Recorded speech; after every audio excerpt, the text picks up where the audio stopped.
Nice.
It's still early. Where to now?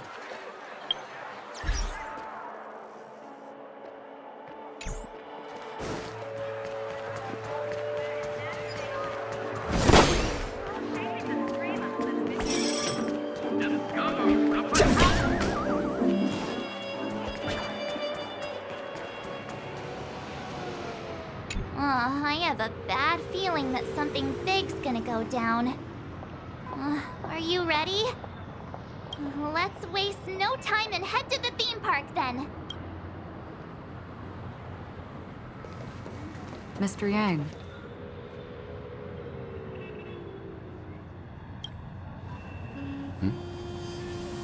Why did you not tell your companions about my true identity? It's just like you said, an inability rather than an unwillingness. Plus, it's a long story, not something that can be summed up in a few words. But I chose to believe you, and my trust in you stems more from my own personal judgment. I also believe that if it were their choice to make, they would make the same one.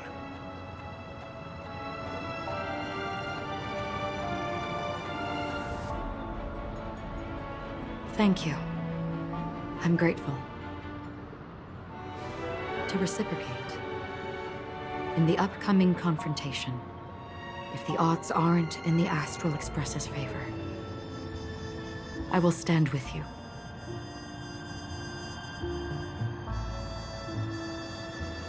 If my meager strength is required.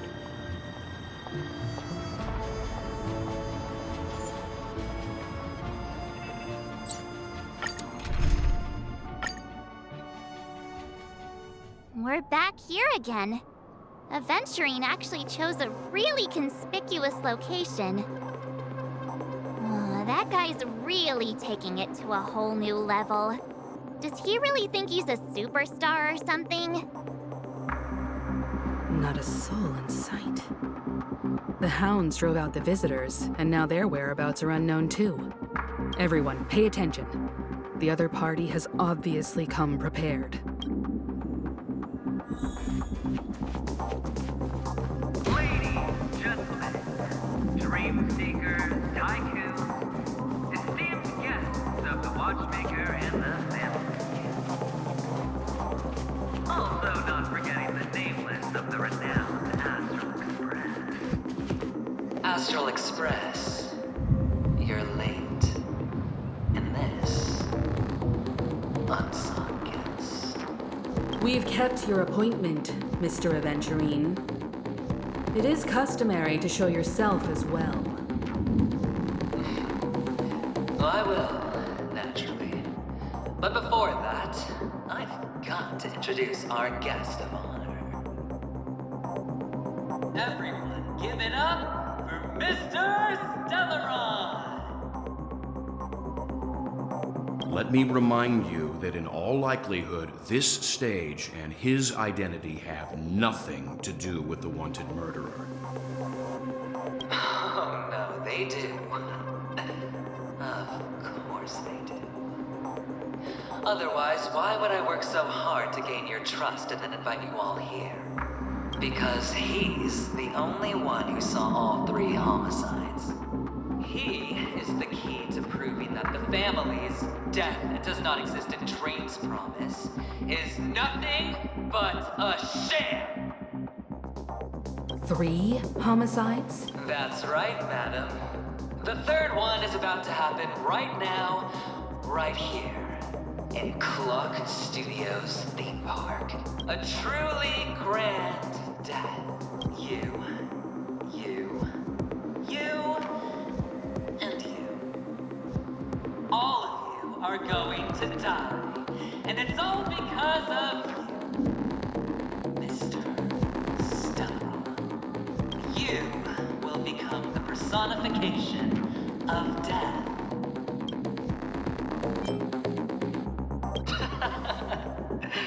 Oh, don't underestimate the preservation. The cornerstone of the Amber Lord will surely guide me. Let me be a little clearer. I will detonate the Stellaron in you and cause a teeny, tiny accident on Penacony. Bam! The entire theme park will be reduced to a shattered dream. Then, before the family can even react, I'll become the IPC fleet's navigator. Your bluff isn't fooling anyone. If you could really do that, you would have done so earlier. You wanna bet? Sure. I'll bet with you. I'm betting that it'll be a sweeping victory for me. By detonating an unprecedented explosion to prove that the vow of harmony is a complete and utter joke. You won't do it. Of course I can. It's just another gamble. I came from the wastelands of Sigonia. For just 60 red copper coins, people paid to brand me. Put me in chains. Place me in the gallows and bury me in the golden sands. But the sun could not kill me. And the quicksand sent me back to the embrace of the guild and the IPC. Bear in mind, my victory wasn't just a stroke of luck. I've never been defeated. Have you ever heard the saying, sleep is the rehearsal of death? Why does life slumber? All because we are not ready for the final rest. Every night is practice for the end. You and I are escaping into our dreams for fear of death at this very moment. And death will surface in our dreams. Friends, the game has commenced, and you cannot choose to decline. Nor do you have any reason or grounds to! The dice are cast. Ladies and gentlemen, ready to unveil your cards? The architect's flawed stone. Of no value at all. I'm putting down the bet. I'm taking the gamble. I'm claiming the win. I'll invade spin the wheel, a daring gamble. Walking the brink of death for rebirth. Oh. For the Ember Lord! Alright. Let's see who has the last laugh. Let the game begin! Stay calm now, Lynx. My strength isn't what it mountains full. Cracker, rise! I'm on. Down, farewell. Earth shatters. Heaven trembles. Lance ablaze. Flaming lance! Forward!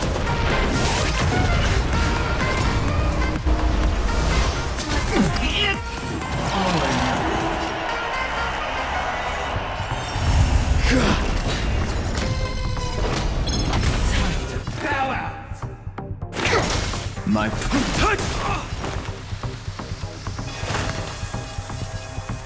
Serenity is before me.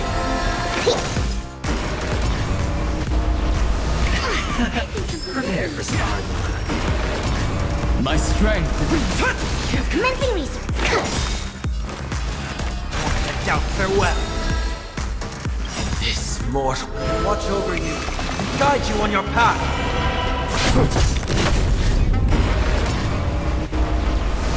Going all in. Everything I've got.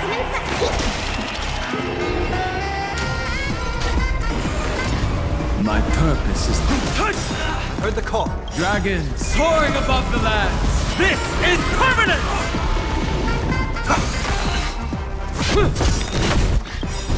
Lance ablaze. Flaming lance! Forward!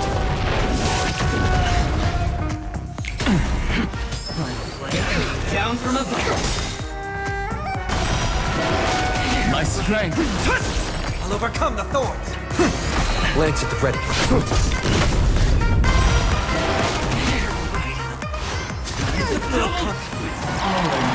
I'm on guard.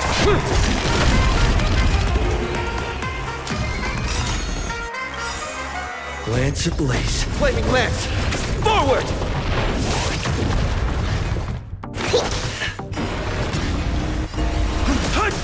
Heard the call.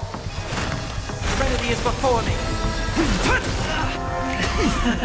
Prepare for some hard work. Lance at the ready. Commencing research. I'll take everything I can.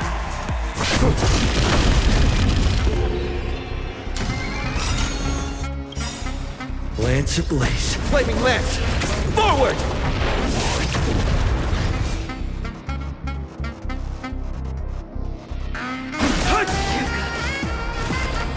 Doubt farewell. Even on a losing streak, as long as people still have hope, keep throwing money on the table. The chance, the potential is what we hang on to. That's what justifies the gamble.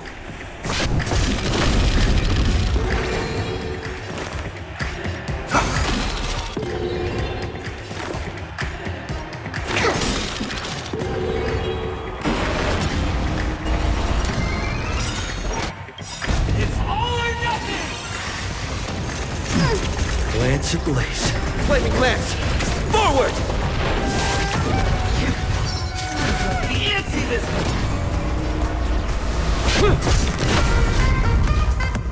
Prepare for some hard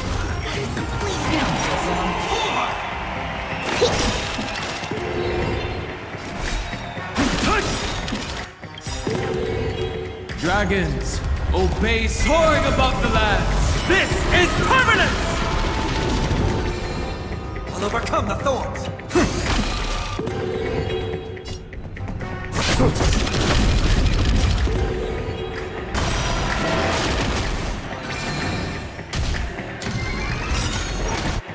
It's all or nothing! Dragons, soaring above the lands! This is permanent! Double down!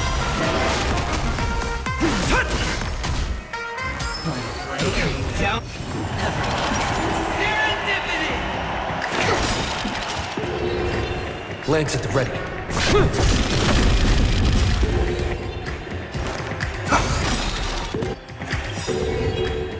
This mortal. Watch over you and guide you on your path. Lance ablaze. Flaming lance! Forward!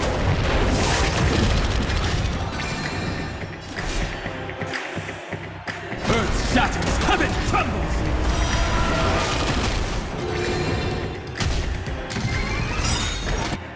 It's all or nothing! Of no cut. Lance ablaze. Flaming lance! Forward! Dragons soaring above the lands! This is permanent! Going all in. I'm on guard. Prepare for some hard work.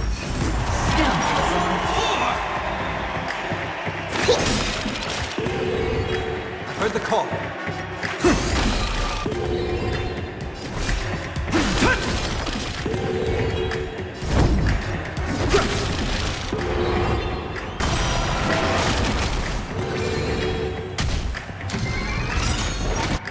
It's all or nothing! Dragons soaring above the land. This is permanent! Double down! My purpose.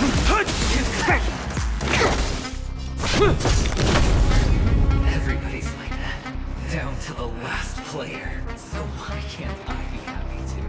Why can't I feel that free?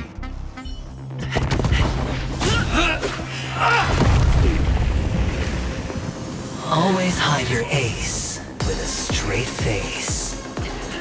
I'm starting to get a little impatient with you all.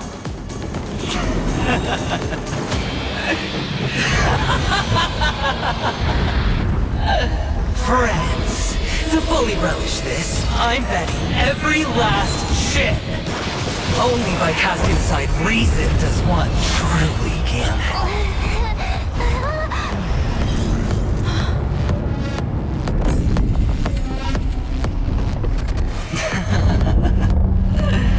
Emanator, I know you'll match my wager, right? You're leaving? Perhaps. I might pass through the place you mentioned. Pinnacle. What do you hope to find within a dream? I'm not looking for anything. They aren't in a dream.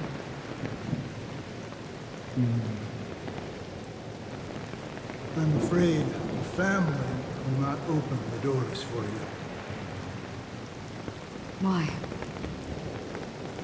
Because the path you walk is not accepted by the Harmony. Even if that's not what I want. Precisely because it's not what you want. Because they are not like other Eons. They have never glanced at anyone. And they never need to. They leave woven strands of fate for humans to walk. And together, they weave a great shadow. And this shadow silently envelops them. There are always those who rise from the shadows.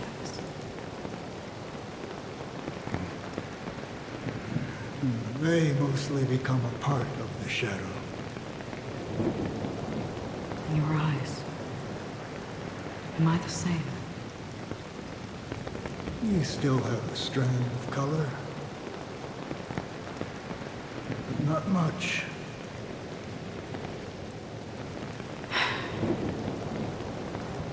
That is enough. Before they vanish completely, I will reach the nihility's end.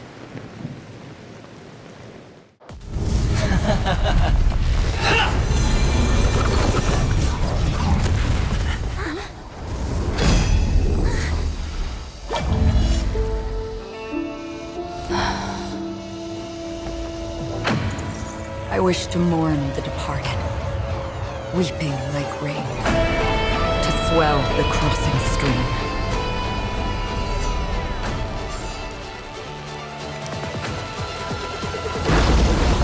As the tide arrives, leading you back home.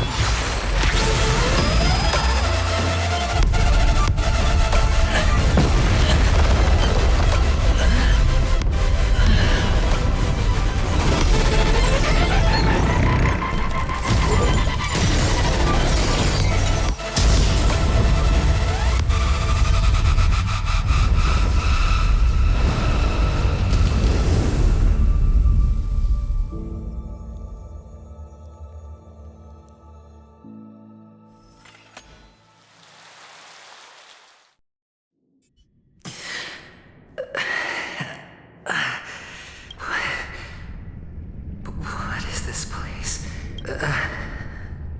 gigantic black hole. And see... Have I succeeded? Welcome to this sad world, Kakavasha. Your good luck is the most precious wealth we, all Algin, have. If you come out alive after 2 days, it proves that you're the real deal. Wealth, status, power. The IPC will give you whatever you want. As for us, we will reunite in Kakava's next Aurora. It's a pity this is not the place you were expecting.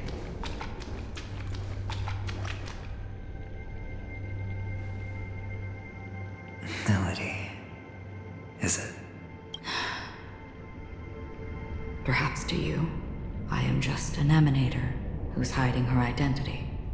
But the sleeping and shapeless never glance at anyone. They have no face, no form, and even less of a will to speak. The nihility envelops everyone equally.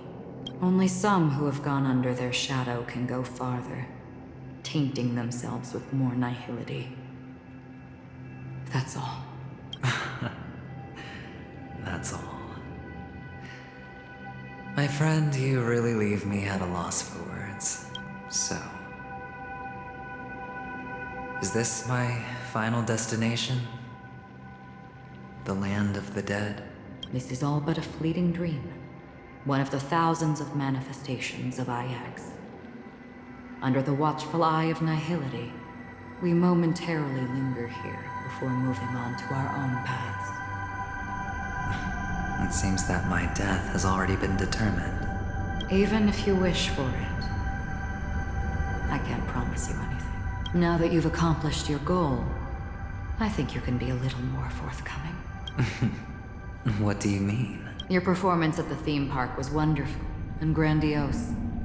A simple yet practical technique that fooled almost everyone. No one would have ever thought that you would have gone to such lengths.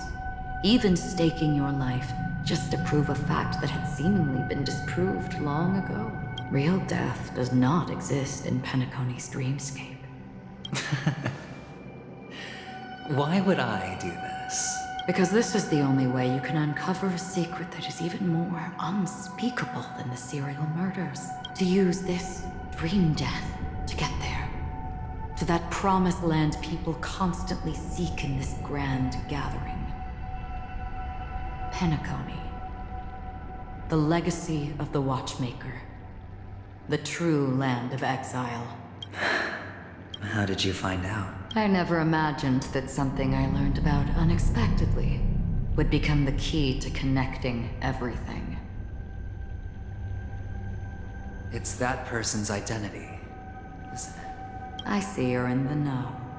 Let's just say I'd put money on the possibility. The murder isn't nearly enough to disrupt business as usual. Even if there were 1 or 2 murders on Penacony, most people wouldn't be personally affected. And that won't create any waves. This dream of theirs isn't a boundless sea. It's a lonely island.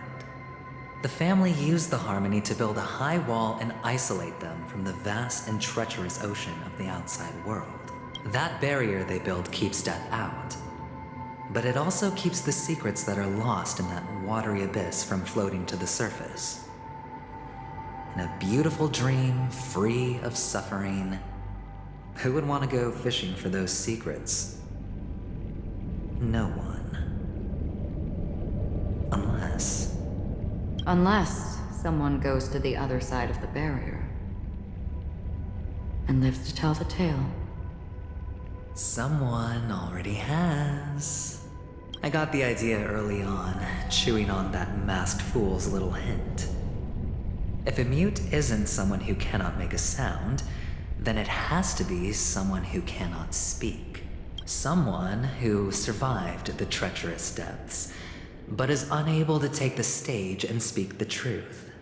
Well, I'm happy to know she's safe and sound, and still on Penacony. Hint. Is that not proof? Well, proof is the one thing I don't have.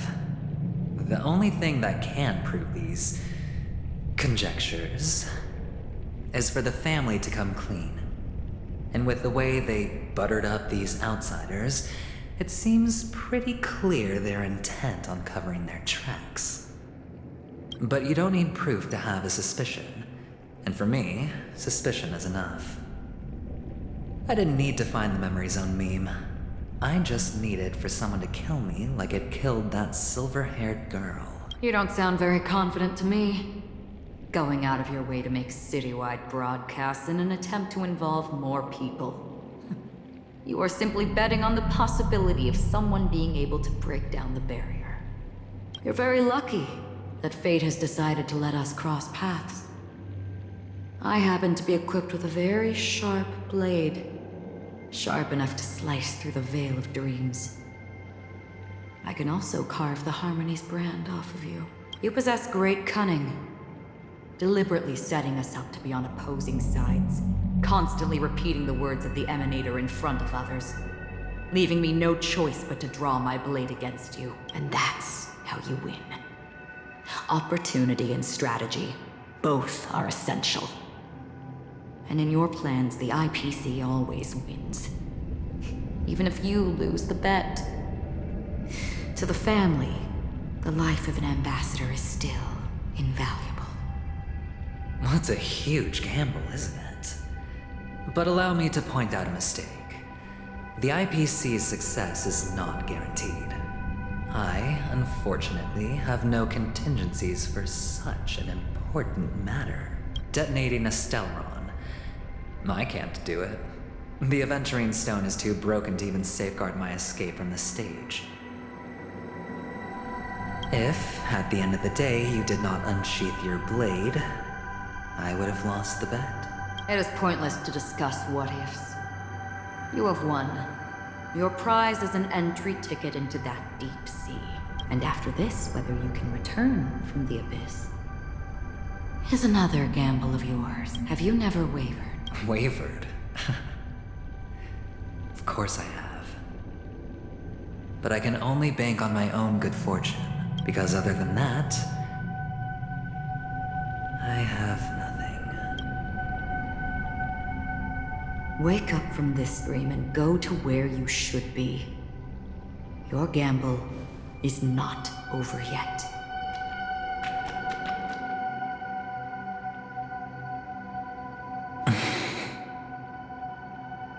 Before we part, can you answer one more question? As someone who has traveled on that road, can you tell me, why are we born into this world? If it's just to die. I don't think this and never have. Nor do you. But the nihility envelops you and I. And everyone. And because of that, it's pointless.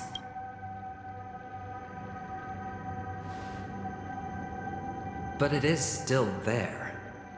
If the dice of fate are always weighted, then that is our destiny. Why then do we struggle against it? My answer might not be able to resolve your confusion, because it has been with you throughout your journey and is already a part of your life. But you said, sleep is the rehearsal of death. So why does life slumber? Because we are not ready for the final rest. So you can definitely understand why we want to be prepared. Even if the ending has been predetermined, that's fine. There are countless things that humans cannot change. But before the end, there are many things that humans can do while on their journey. And because of this, the end will thus reveal a completely different meaning. Take a good look at your pocket. Your friend has already given you the answer. Good luck.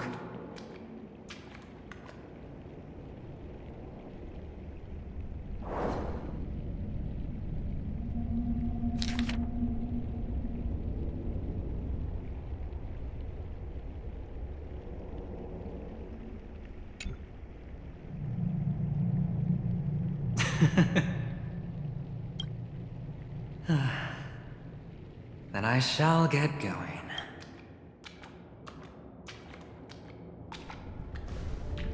Mister? You're leaving?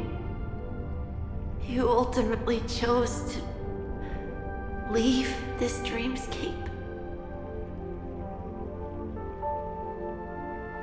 Yes. Because they are not here. My papa, mama, and big sis. Then where are they? They are in a place where everyone will go. A very, very distant place. Then are you going to? I'll get there one day, but not now. There will come a day when the sky will drizzle, and I will hear the call of Gaiathra Triclops, and know that it is time for me to go, and be reunited with my family. So, until that time comes, I should be preparing. Preparing? For what? Well, preparing to face them, Kakavasha, and to make them proud. I know you'll be able to do it. Good luck. Well, of course. For I am the child who received the blessing of Gaiathra Triclops. But you still seem nervous. Well, I seem that way because I am nervous. You know what? Maybe you can help. What do you say? One last time? Put our palms together?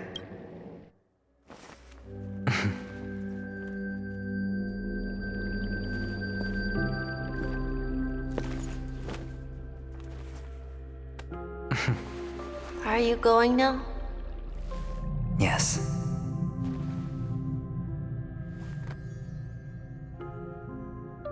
May the Mother Goddess thrice close her eyes for you, keeping your blood eternally pulsing.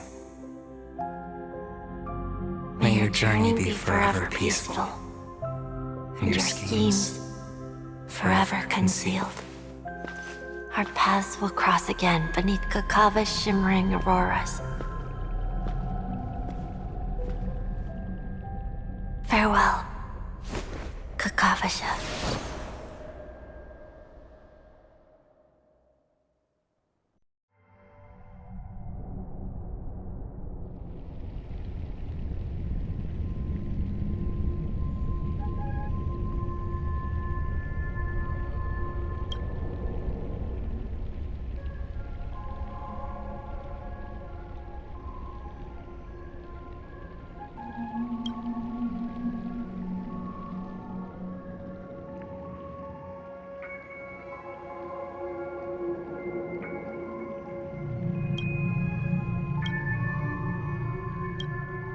The light of the Aventurine Stone has disappeared. This only represents one outcome. He kept his promise and got what he wanted. As planned, your cornerstone has been successfully sent to the family's territory. Then... Let's fulfill our duty and start harvesting.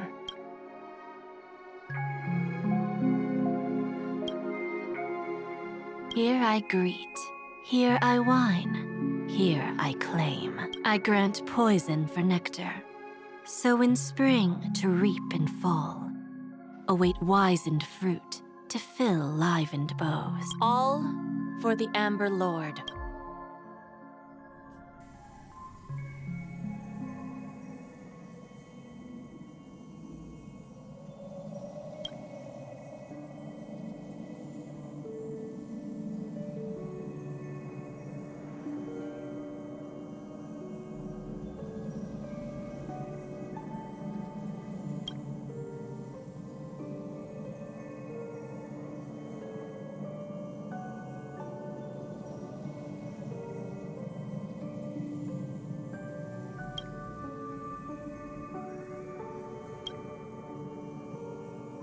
You're awake. I've been waiting on you for quite a while.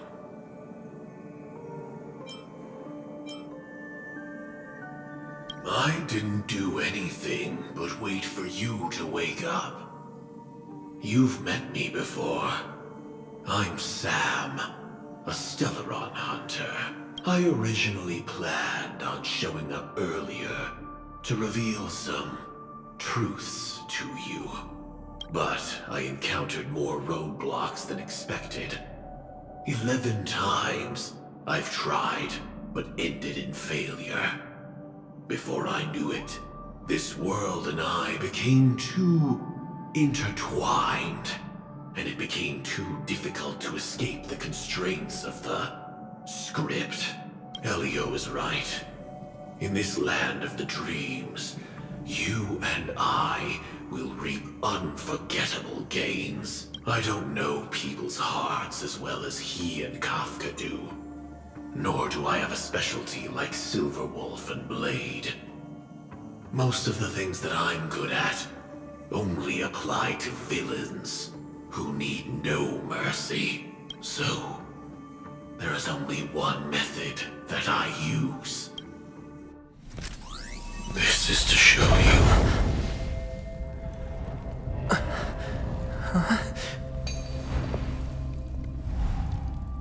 All that I am.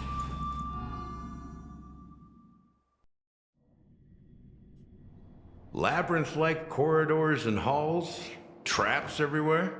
The owner of this mansion must be a bit paranoid. You are so funny, Mr. Security Officer. I hope that sense of humor of yours has helped you find the serial killer. Just expressing a personal opinion. Why? Did I hit a nerve? Mr. Gallagher, my patience is wearing thin. Neglecting duties will only make me more suspicious that you and the real serial killer are connected. Scoundrel, punk, drunk, hooligan. I have heard this trash talk all too often. But I have never once thought that I'd be treated as an accomplice to a murderer. I take back what I said. Your problem isn't paranoia. You're just crazy, you know? Lunatic.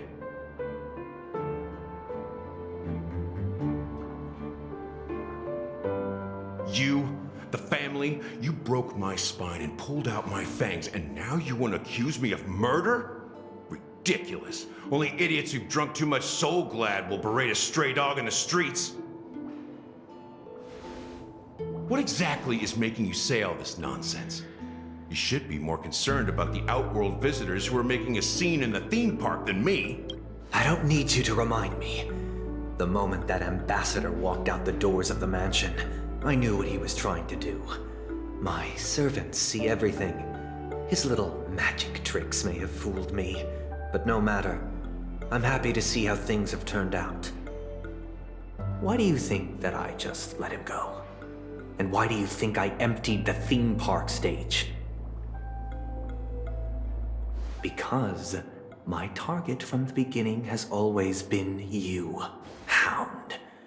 The more noise he makes, the more opportunities I have to make you and your true master pay in blood. If I were really the murderer, why would you need to be so secretive? Ha! I forgot. You also have a difficult master to serve, telling you to ignore the murder case and focus solely on that Charmony festival. Isn't that right, my brother? Looks like your disguise has helped you successfully understand every facet of the family. Disguise? You must be blind to be accusing me of being a fake. Open your eyes, take a good look. Indeed, every part of you is real. The brown hair, soft and curly like Benny's.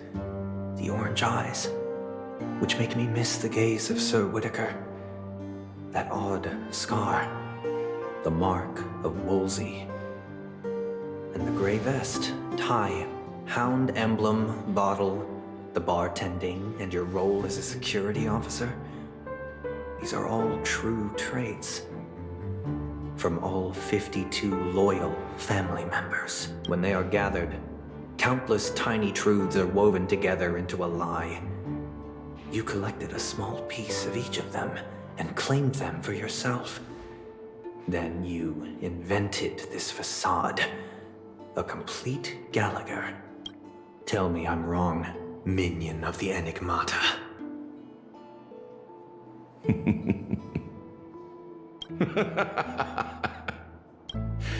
You have guts, I'll give you that. Not bad. I severely underestimated you. Admirable. But so what? Can this prove that I murdered your sister and that stowaway? This proves that you and the Memory Zone meme death are linked. And that's enough. Listen up. I don't care how you did it. I only care about one thing. The answer to a question. You devil. You wretched, despicable dog. Why did you kill her?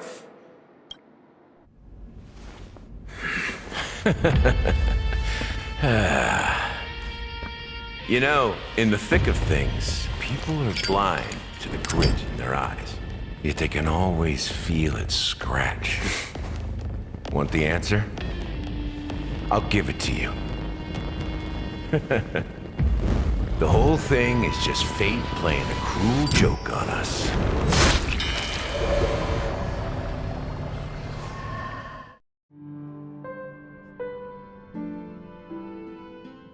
Newsflash! Penacony's Charmony Festival has entered its countdown phase. Accompanied by Clocky's TikToks, after 12 system hours, this grand celebration will commence with much fanfare.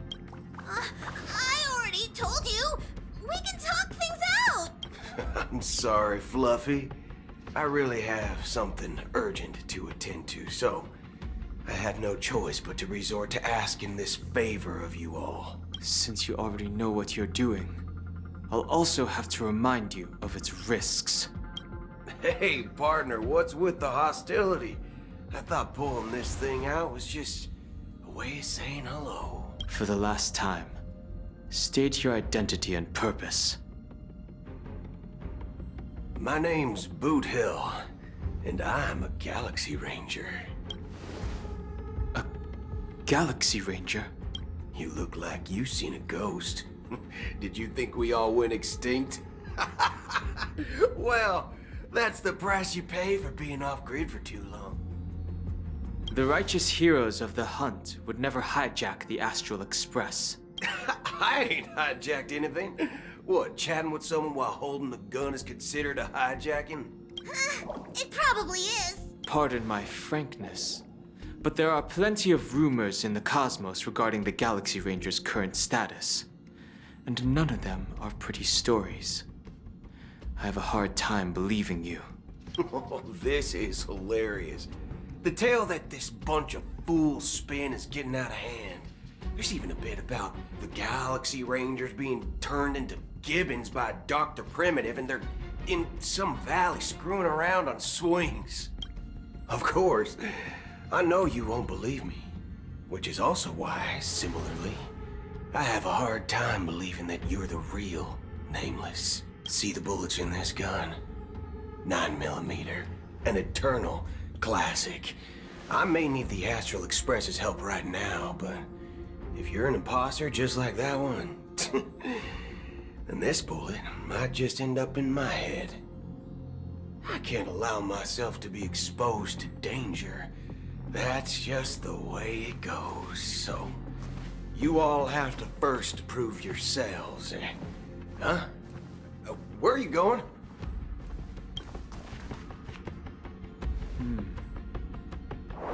Recognize this?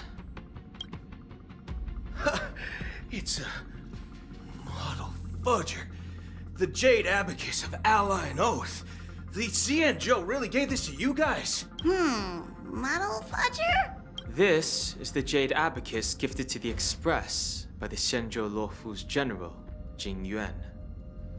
Its presence on board serves as the Xianzhou Alliance's official recognition of the Express. Is that enough? Not bad, kiddo. And across these sprawling stars, a gentle squeeze is all it takes to rustle up a whole legion of Cloud Knights. Now, I reckon that'd be one fudging sight to behold. Now it's your turn. Been ages since the Galaxy Rangers had the spotlight shown on them. And we ain't equipped with such fancy gadgets. But I've been around the block enough to know the way to handle these types of situations is easy as pie. All right then. Feel free to toss any questions my way. Let's see if my answers can't turn your trust. If your gut tells you otherwise, still ain't too late to show me the door. And why would I play along? If I truly am a real Galaxy Ranger, you stand to lose nothing. All right then. Tell me, what kind of organization are the Galaxy Rangers? My friend, this question is a hard one. I don't think I can even consider us an organization to begin with. Everyone's on their own fated path along the hunt, with their own resolute sense of righteousness and not so welcome among such so-called universal values. This reply does not instill trust, and only makes your predicament more precarious. I'm guessing you're gonna ask about some form of shared faith, right? But us Galaxy Rangers don't need that sort of thing. What brings us together is a shared bottom line. Never bully the weak. Never kill the innocent. These oaths aren't some lofty beliefs, but the fundamental bottom line that one must never cross as a person. As Galaxy Rangers, we strictly adhere to the bottom line. When someone crosses them, the hunt's vengeance will surely come knocking. And in this moment, the other crucial meaning of bottom line comes into play. As long as you don't cross it, you're free to do whatever you please. You catch my drift? Second question. Why do you seek trouble with the Astral Express? I already said that I seek no trouble. I must go to Penacony for a matter. But I don't have an invite. And I can't even enter the family's hotel doors. If only I could borrow the Nameless's identity. The entire cosmos knows your guess of the family. Aren't the Galaxy Rangers also esteemed guests? Oh, you've hit the nail on the head. This is why I'm here. It's fine if I tell you. The Rangers are pursuing an imposter. A son of a nice lady posing as one of us. She's on Penacony right now. My informant is a memo keeper. She's the same as all mimetic organisms, appearing one moment and gone the next. She scares the fudge out of me. Still, she gave me some vital info. That Galaxy Ranger imposter. Who is it? Is that the third question? Is it a hard question? It isn't. Just that you might not believe me. That person calls herself Acheron. And according to our informant, she could be an emanator of nihility. That's impossible. That's what I said. Don't worry. When I first received the news, I had the exact same reaction as you. IX never gives anyone so much as a first glance, and that's perfectly normal. What reason would they have to bequeath strength unto mortals? Then you must know that emanators can also conceal their own identities, which, for many people, it's better that way. Otherwise, there'd be wanton bloodshed across the cosmos, or even, perhaps, turning their back on the path they're supposed to follow. I had the good fortune of running into an elation emanator. Its appearance was no different than that of those clowns. If it weren't through sheer luck that I got it drunk, I would have never known of its eminent status. Even in the purest hunt, you'll find the Xianzhou Alliance under the spotlight and Galaxy Rangers lurking in the shadows. Paths are inevitably concepts created by people and exist in planes beyond our understanding. To reckon that nihility emanators don't exist, well, maybe we just ain't nihilistic enough. So, do you understand now? Your companions are in danger, and it's pretty harrowing. If you don't want to believe me, you'd best send a message to them, but I'd advise you to move fast. We don't know what's happening in the dreamscape or how much of what the memo keeper said is true. And that Acheron, who knows what she intends to do?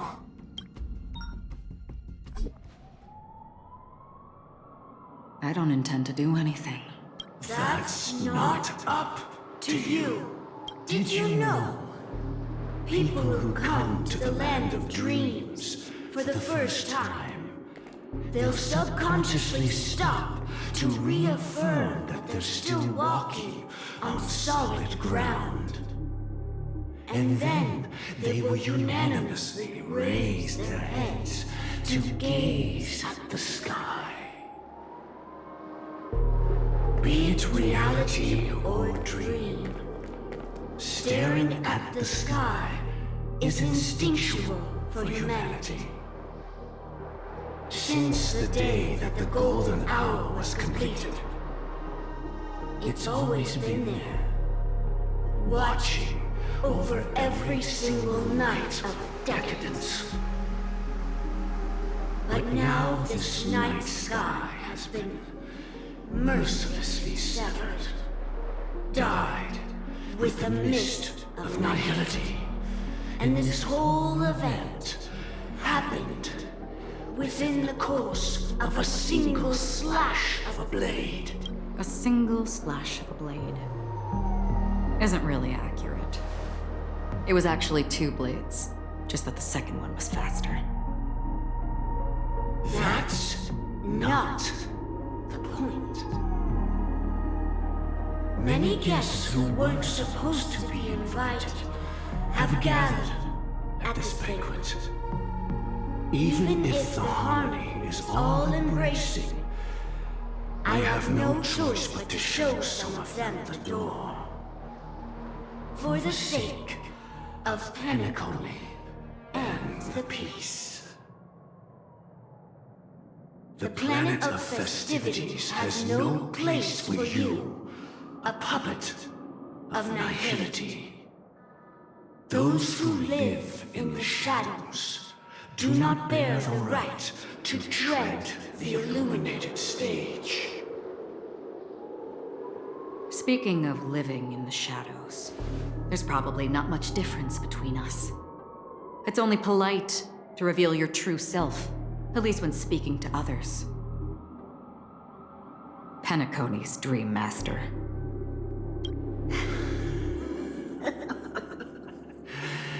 That's just another reason that you can't stay. Whether you believe it or not, this is the real me. We are one. Is this the united as one that the family espouses? My mortal shell has long since dissipated. The Oak family's 107,336 offspring are now my eyes, ears, and mouths, spreading joy across dreams when required, and in times of essential need, exiling evil from this haven in my stead. From the sound of it, it seems like you're asking me to leave, Penacony.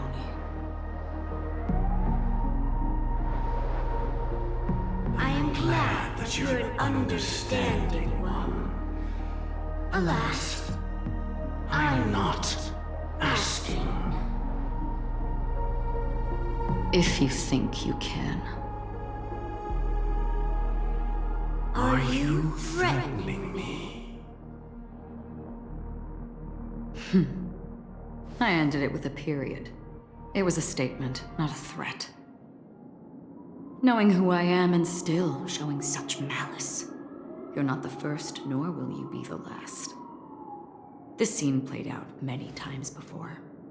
And usually, when faced with my questions, most people retort, "Why can't I?" The result has invariably been that they can't. You are confident. But be reminded, the family is forgiving, but not weak. The cords of the harmony extend across worlds. If you do not comply, when the blade is unsheathed for even a hair's breadth, you will never be able to escape the eternal Centurion's wrath in all of your lifetime. 137 individuals. That is how many heathens I have exiled since I became Dream Master. Among them were those who once severed my wings, and those who immolated my body. And here I stand again, about to add another mark to the tally. And you will die. I mean, all of you will.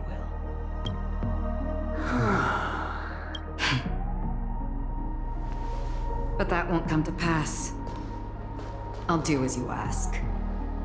I'll leave. A wise choice. I wasn't aware there was a choice.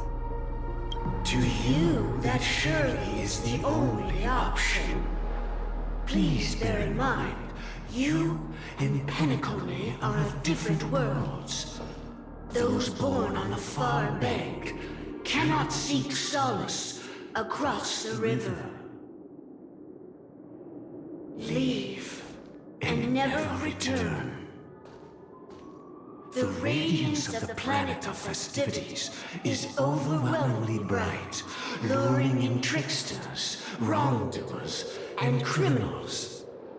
But even the harmony itself will never welcome the self-annihilator of nihility. And even more so, when this self-annihilator heralds the destruction of everything.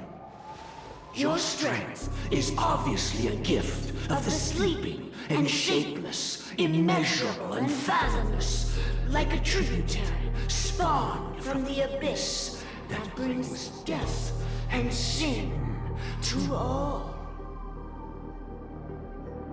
Acheron, a befitting name. Take it from someone on the other side of your so-called river. You know better than I do that Penacony has already deviated from the harmony. Whatever your intentions may be, I foresee only one outcome. Its future holds nothing but nihility. Just like all the worlds that have drowned in their shadow.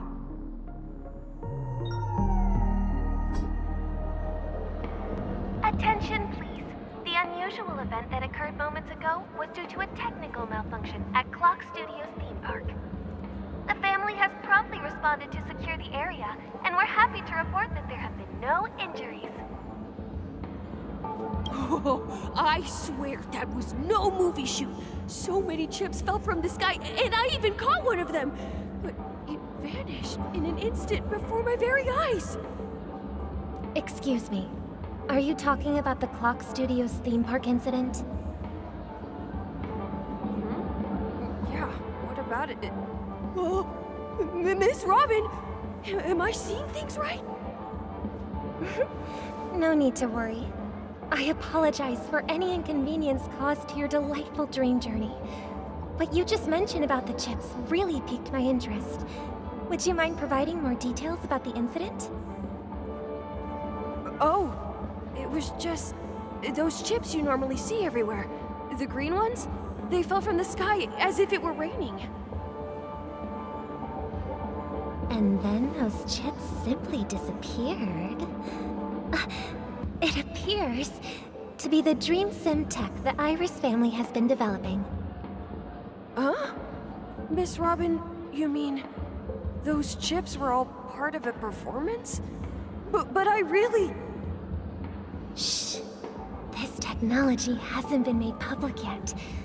It was originally planned to debut at the Charmony Festival, but it seems it's been leaked. Can you help me keep this secret?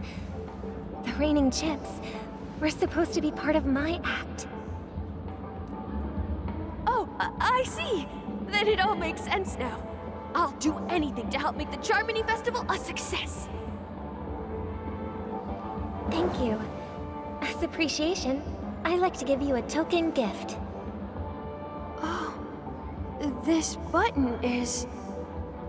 Press it at just the right moment in the celebration, and there could be an unexpected treat in store for you. All right. It looks like there are other guests who are also confused. I'll have to excuse myself. Please, enjoy the dreamscape. So many people talking about it. This commotion at the theme park definitely made waves.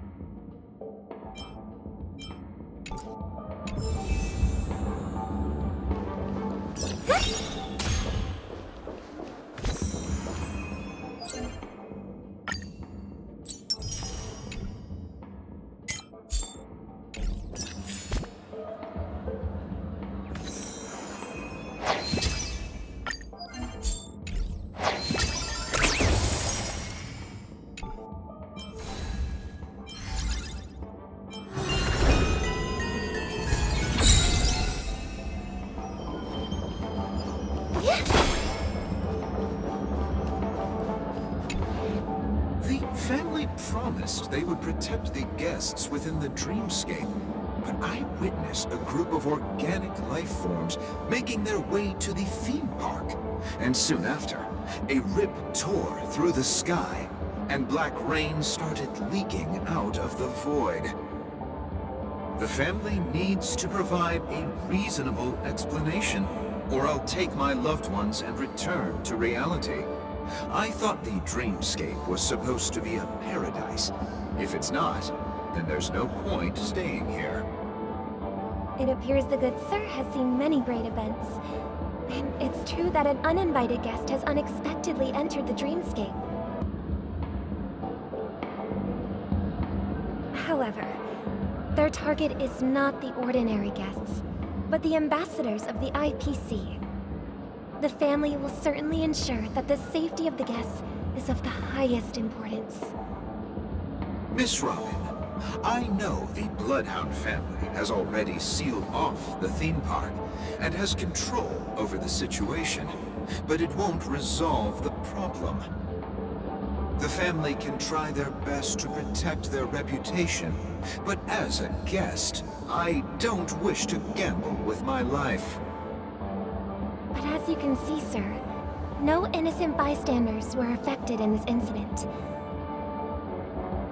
Perhaps the dreamscape is not as perfect as promised, but there's no place safer than dreams under the family's rule. I believe you know this better than I do. If this incident happened in real life, how many people would be able to walk away from it? I could stay here, but keep in mind, guests come to Penacony to enjoy the dreamscapes. They do not wish to be entangled in a conflict between the family and the IPC, so let's not have any more unnecessary incidents. Of course. With the Charmony Festival about to commence, we will spare no effort in our preparations. Rest assured. To express our apologies, the family has arranged this gift for the guests. Thank you for understanding.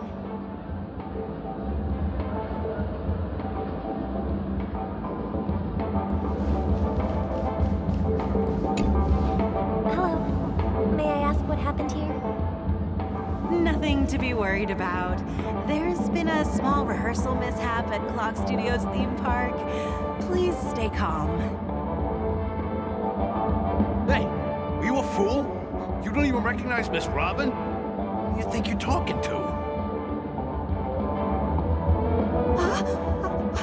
I'm sorry. I've just been transferred to the Bloodhound family, and I'm still not too used to working on the streets. I didn't realize it was you. I'm so sorry. Hey, don't sweat it. You guys have a tough job. I know how it is. How's the situation looking? Oh, we've sealed off the theme park. Most guests are used to bizarre phenomena in the dreamscape, and so far, no threats have been detected. We can expect order to be restored soon. Rest assured, Miss Robin will intensify our patrols to ensure that no incidents occur. I trust you guys. But regarding what happened in the theme park, what do you hounds think about it? It's okay. Feel free to speak your mind. Well... Actually, I was there shortly after it happened. Is it true that the IPC's ambassadors came with ill intent? And that Galaxy Ranger who easily cut through the sky? Miss Robin, to tell you the truth, everyone's been talking about it. The myriad factions on Penacony have already been causing unease for everyone. Thank you all for your loyalty towards the family.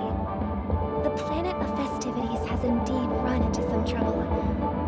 The representative from the IPC, he's trying to regain ownership of Penacony and is prepared for a hostile takeover. Of course, the family did not agree. The result of the failed negotiations is as you see it now. I wonder. So this is the main reason why the IPC staff are banned from entering the dreamscape. Did they apprehend the troublemaker in the end? Don't worry. Mr. Sunday is currently tracking his whereabouts, and he'll have something to show for it soon. However, given the situation, the IPC surely won't let this go easily. Therefore, we are relying on you hounds to maintain the order and stability of the dreamscape. Please be assured, Miss Robin, we take our orders seriously. We won't let those IPC cronies get away with this. Thank you for your hard work. If there are any other members who still feel uneasy, please tell them on my behalf that protecting the dreamscape requires everyone's help.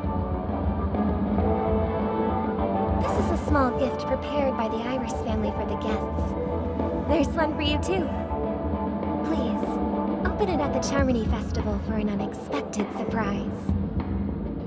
I can't believe I received a gift from Miss Robin. It feels like I'm dreaming. Wait, I am in a dream. If trouble comes knocking on our door, we're not afraid to go to war. Rest assured, the dreamscape's peace will be protected by the Bloodhound family.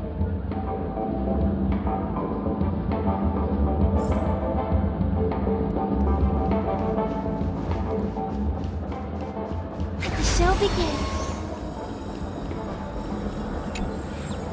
Miss Robin? That's the renowned cosmic superstar, Miss Robin! I didn't expect to meet a fan here. I'm honored. Welcome to Penacony, a world filled with wonderful dreams. I can't believe I'm actually meeting the real Robin! Shouldn't you be preparing for the Charmony Festival? Preparation is important, but the ceremony is fundamentally about sharing the Great One's harmony with everyone. If there's a chance to sing with everyone, I will not refuse. Regarding the recent mishap, I understand it negatively impacted some of our guests. As a member of the family, it's only right for me to come forward and offer my apologies to everyone. But, are you sure it was actually a mishap? Everyone saw those chips descending like rain and the red light tearing through the sky. claiming it was merely special effects seems a bit far-fetched. Plus, I met that generous gentleman. He looked really out of it and kept talking to himself. Is this also part of the performance? Everyone, please do not panic. I believe that the family will give everyone a satisfactory answer in due time. Even if you say so, Miss Robin, it's hard to believe. Some people just never listen, do they? It's never ending.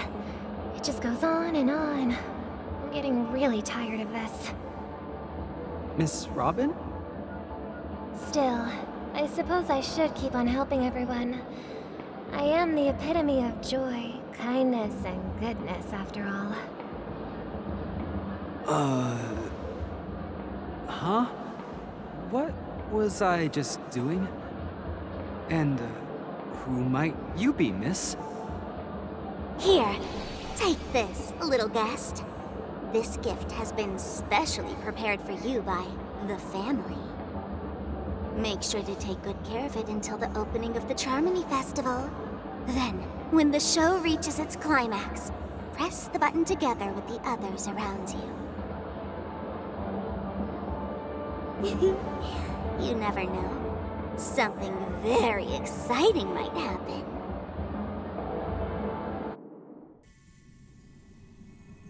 We're back to where it all began. You entered the golden hour from this place.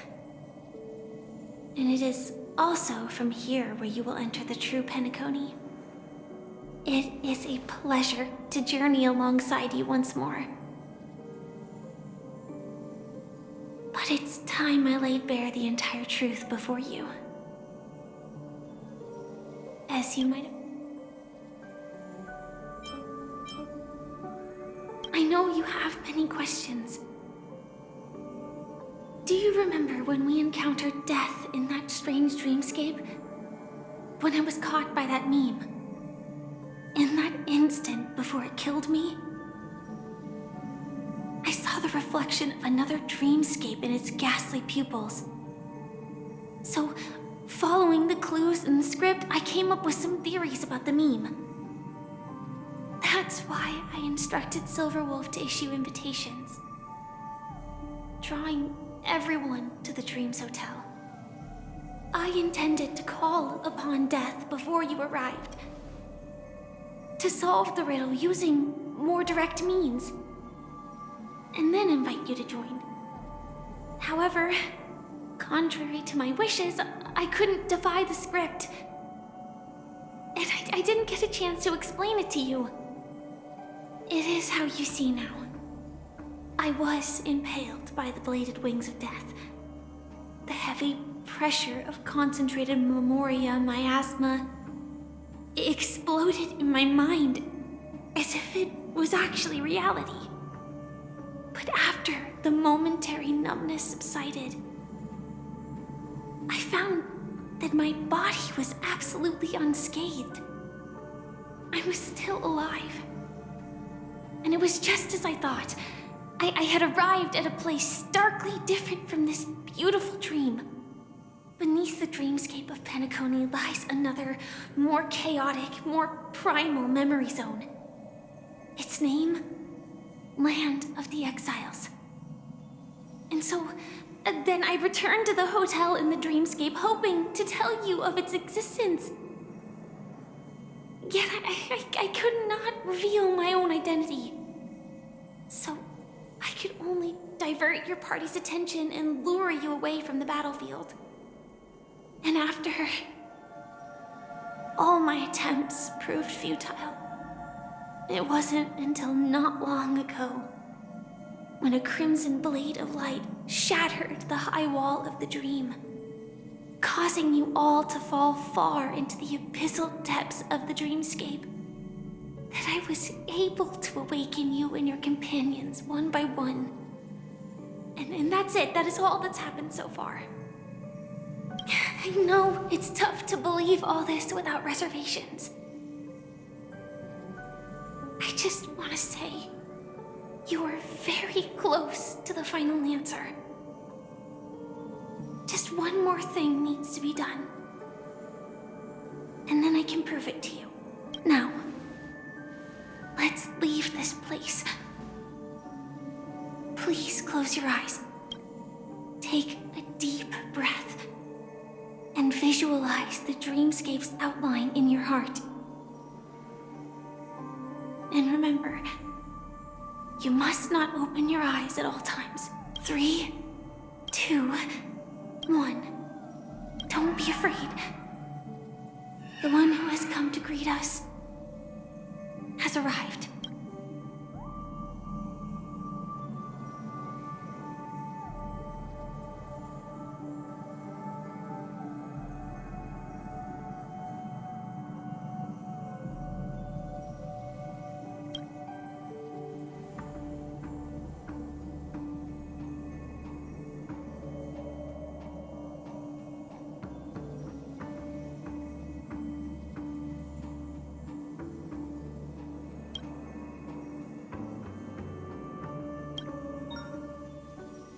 I never knew you could do this.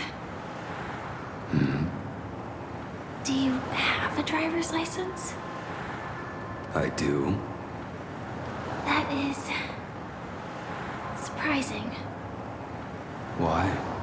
Because this is Japella, the city of sins? No, it's nothing. I'm just thinking that you haven't slept in 20 system hours. Are you sure you're okay? I'm fine.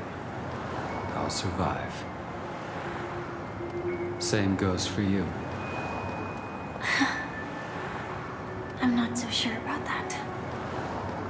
Slow down a bit. Infiltration is over. Feel free to activate Sam anytime you like. There's still some time before the next part of the script unfolds. Let me stay a little longer in this body.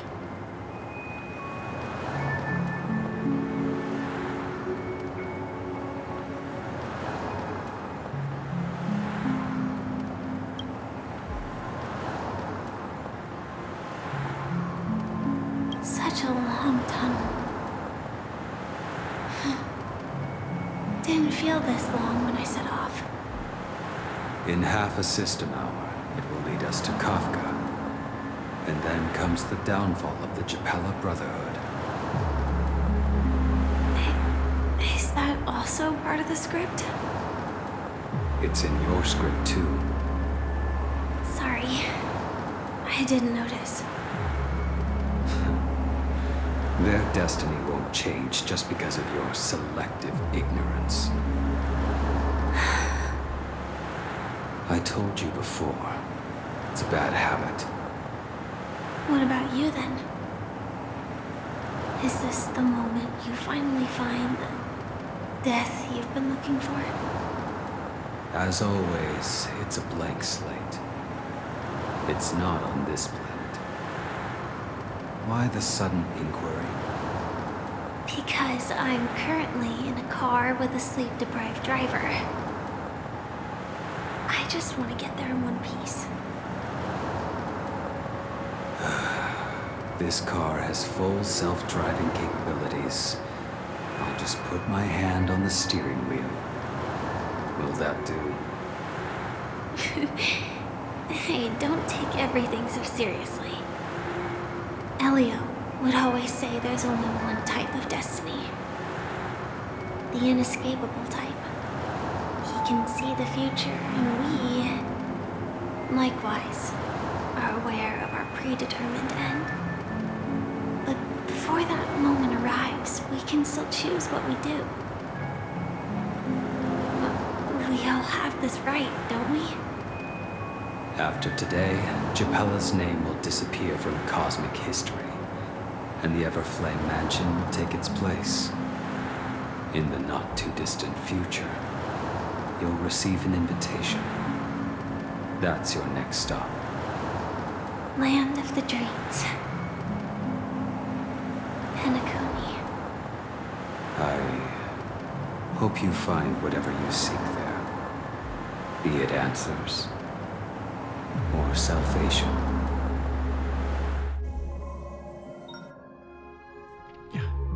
Glad to see you're safe and sound. Close your eyes. This is the answer. Isn't it incredible? The monster that we have always known as Death is actually the guardian of the land of the exiles. It abides by a certain rule. Abducting people from their dreams and bringing them here. The question that has been perplexing us, does death really exist in the dreamscape, appears to be a cognitive trap. It was laid by those orchestrating events from the shadows to cover up the truth behind the disappearances and the existence of this fortress known as Dreamflux Reef. Every emergence of that meme is related to the Watchmaker. Since Dreamflux Reef is where it brings its captives, it's likely that many of our long-standing questions will be answered in this place. The atmosphere here is starkly different from the beautiful dream. There are no regulators here like the family. And they all look like they're mildly dazed. But from the whispers of the residents, I've heard a familiar name. Gallagher. It's that man again. Always in the right place at the right time. Though that does save us the trouble of looking for him. Himiko and March have already made a move. Get ready. We're about to set off. The real dreamscape, the land of the exiles. Before we go, should we speak to everyone first?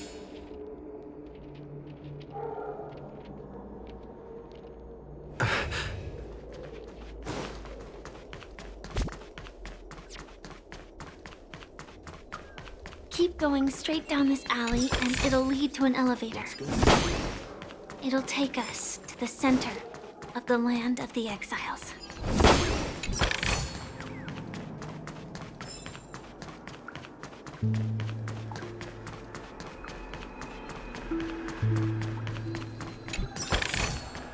Is that all? What a huge clocky. Looks like the Watchmaker also...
The atmosphere in this fortress is pretty different from that in the beautiful dream.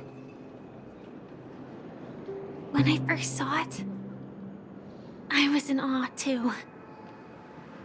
The sky here, it's like a reflection of the 12 dreamscapes. What's even more bizarre is that this place is also separated into trade and residential areas. The layout may be simple, but the facilities are very comprehensive.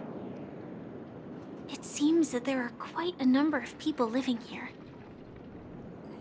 Though both dreamscapes have distinct styles, the architectural designs are quite similar. Works of the same hand, perhaps. Hard not to speculate on the connection. But there's no point in overthinking things. Let's meet up with Himiko and the others first. Take a right turn at the end of this road and you'll reach the trade district. There are more people there. And perhaps Perhaps someone knows where she is.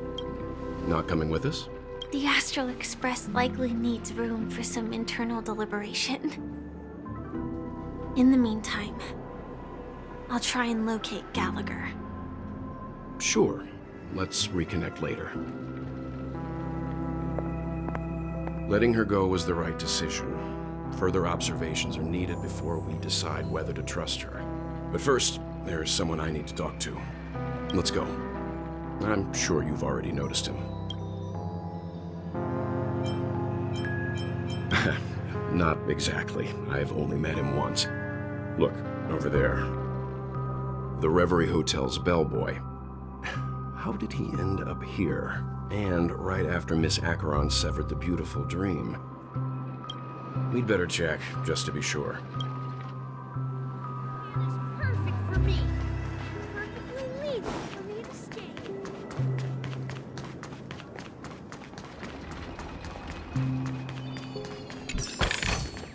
Is that all?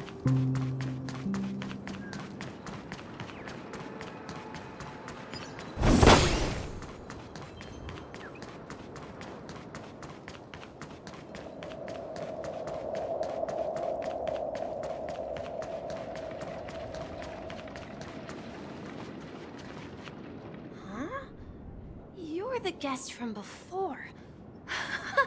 We meet again! And a new friend. Forgot to introduce myself. I'm the hotel's bellboy, Misha. Hello, Misha. I'm Welt. We met in a dream. Oh. And who might this be? Tick-tock! Old friend and new friend! Let's high-five! Your, memory zone meme? Nope. Clocky is a good friend of mine. We all live here. How did you two get here? This dreamscape isn't supposed to be open to the public. I wonder if it has something to do with Sleepy. So, this is your home? Yep. After my work in the beautiful dream ends, I'll go back home.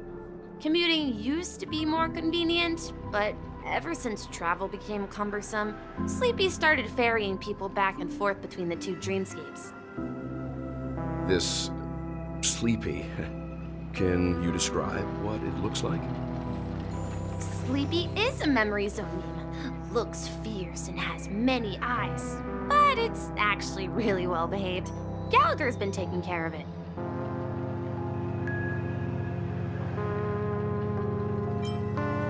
Based on the description, that meme is indisputably death. A nightmare for the family, but for the people who live here, well, that couldn't be further from the truth. Death? Not in a dream, surely. Sleepy's just a little aggressive, and sometimes messes up by fetching the wrong guess. But it would never hurt anyone. I see. Has it brought back any guests recently, say, in the last day or two?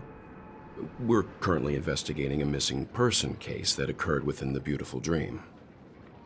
I see. Then you'll have to speak with Gallagher. But he's currently busy hosting a visitor from the Oak family and specifically asked not to be disturbed. Mr. Yang, the person you're looking for, is it Miss Robin? Just as I thought. Considering what happened with Miss Firefly, this doesn't come as a surprise. If you're looking for Miss Robin, I can lead the way. She told me that she'd be willing to meet with outside guests.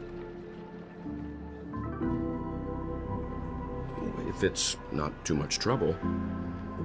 Also, we're looking for our missing companions. A woman with red hair accompanied by a girl with pink hair. Have you seen them? Oh, I haven't. But please, rest assured.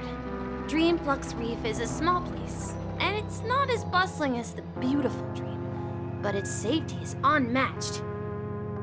How about this? Since it's your first time here in Dreamflux Reef, I'll be your guide and help you find your companions. And then we can all go visit Miss Robin together. She's gone to Mrs. Grace's to visit the children. She won't be leaving anytime soon, so there should be enough time. All right then, we'll follow your plan. Well, we now know the answer to both murder cases that have caused such commotion in Penacony. As for the intentions of the mastermind behind it all, we're still none the wiser.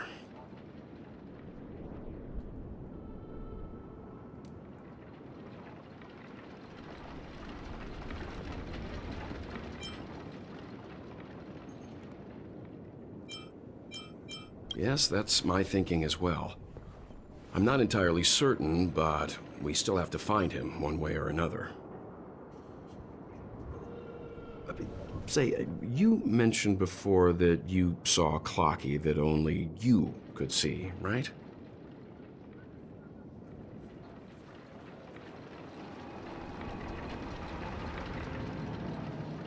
I can't shake off this strange feeling. Am I really still so young at heart? Forget it. It's not important. We'd better just follow Misha.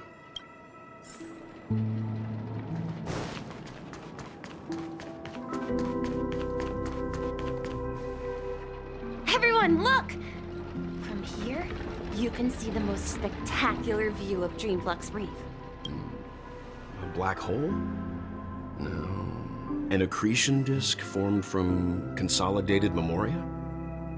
Was Dreamflux Reef built on such unstable memoria? Oh, so Mr. Yang is also versed in memoria dynamics. I was just trying to figure out how to explain this huge hole to everyone. I bet you guys have a lot in common with Miss Kami.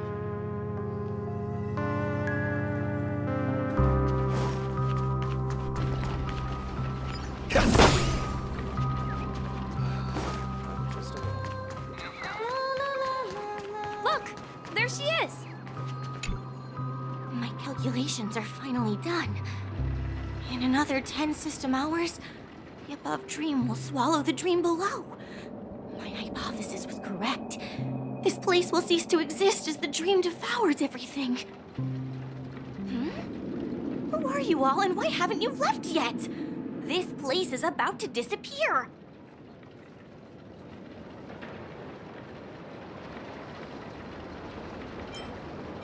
I'm Kami, a dreamscape surveyor specializing in memoria dynamics, and this is my life's work that I'm researching. See that huge gaping hole? It was just a narrow rift many years ago, but now it's grown into a giant hole. The surrounding memoria has been flowing towards the other end of the hole at a constant velocity, slowly but surely. But the scary part is, according to my calculations, the flow rate of memoria has recently changed, and it's faster than ever before.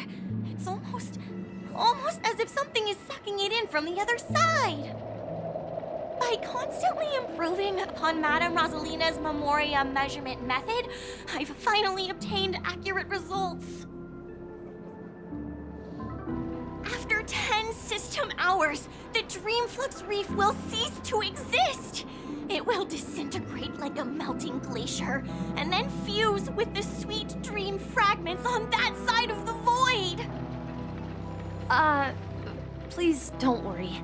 This sort of thing has happened many times before. Miss Kami isn't a bad person. She's just a bit lost in her own world. She'll probably realize she's wrong soon enough. You don't say. There was something else that piqued my interest. Who is Madame Rosalina? Oh, do you know her too? Or are you also a fan of memoria dynamics? We're very interested in Madame Rosalina's achievements. Could you tell us a little more about them?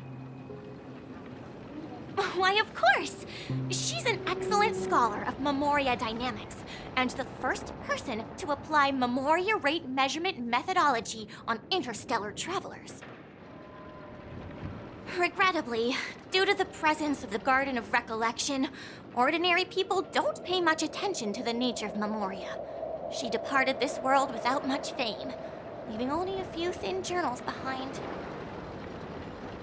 I came to Penacony to learn more about my idol, and went to great lengths to seek out Dreamflux Reef, all because this is her final resting place. Prodigies always meet their demise prematurely.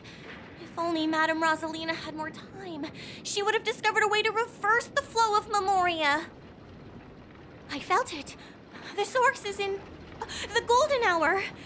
There is a certain anomalous presence stirring the currents of the memory zone. I must uncover more concrete proof. I must convince everyone.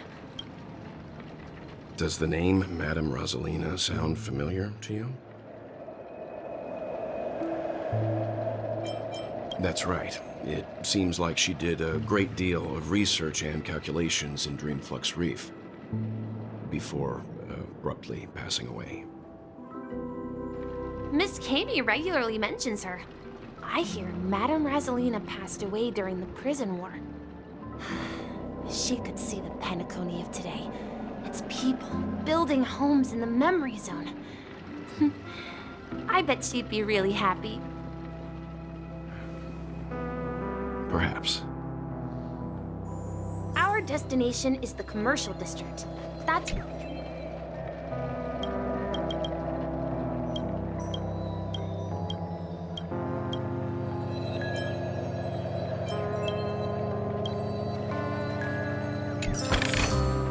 Looks good.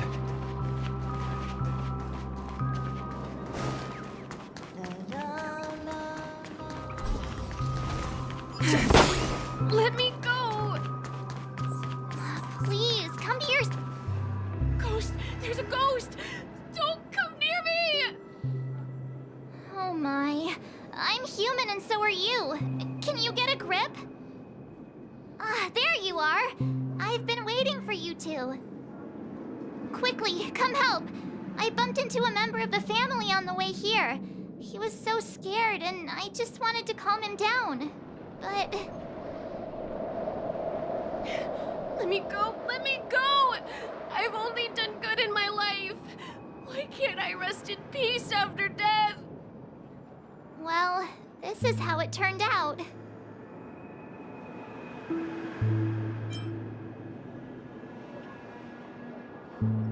Ha ha, you're a regular comedian. He thinks he's dead. Although, when I first fell in, I also thought the same. Dear guest, this is not the afterlife. This is Dreamflux Reef. That's right. Did you hear that? Repeat after me. Dreamflux Reef. You're talking to someone invisible. If I'm not dead, what am I? I shouldn't have pushed my luck and tried sleeping in my dream. Curiosity kills the Papashi.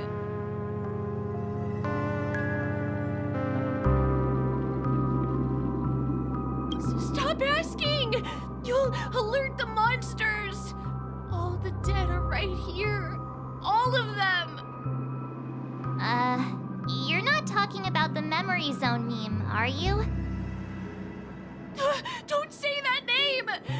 It's all your fault. They're coming!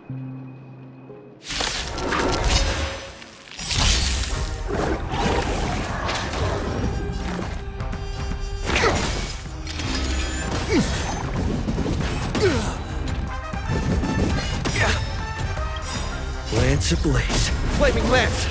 Forward! We have the edge. Earth shatters, heaven trembles!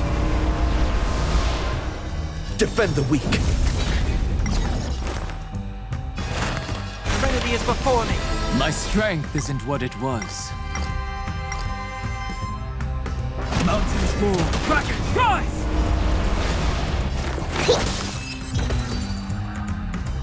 He passed out.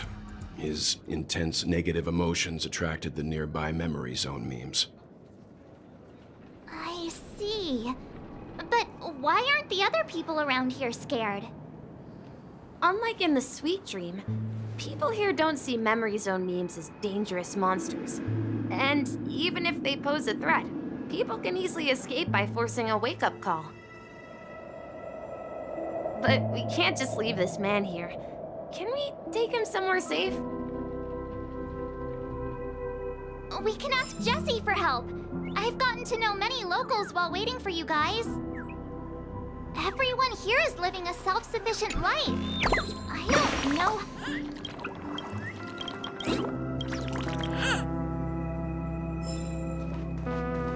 I remember when this place. This ring of family will be done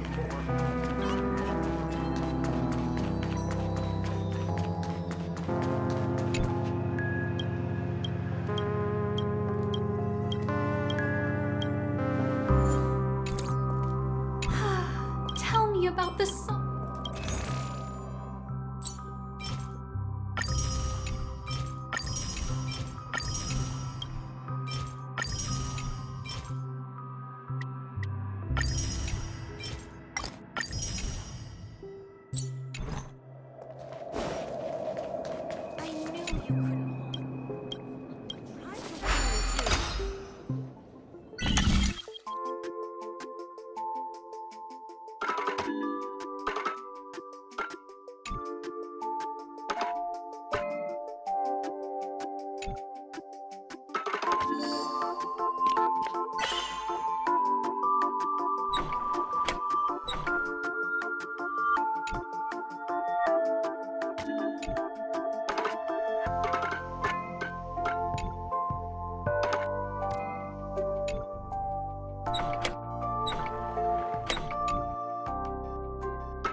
Is that all?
Evening, Jessie. Is it evening? Welcome, Miss March. Who might these be?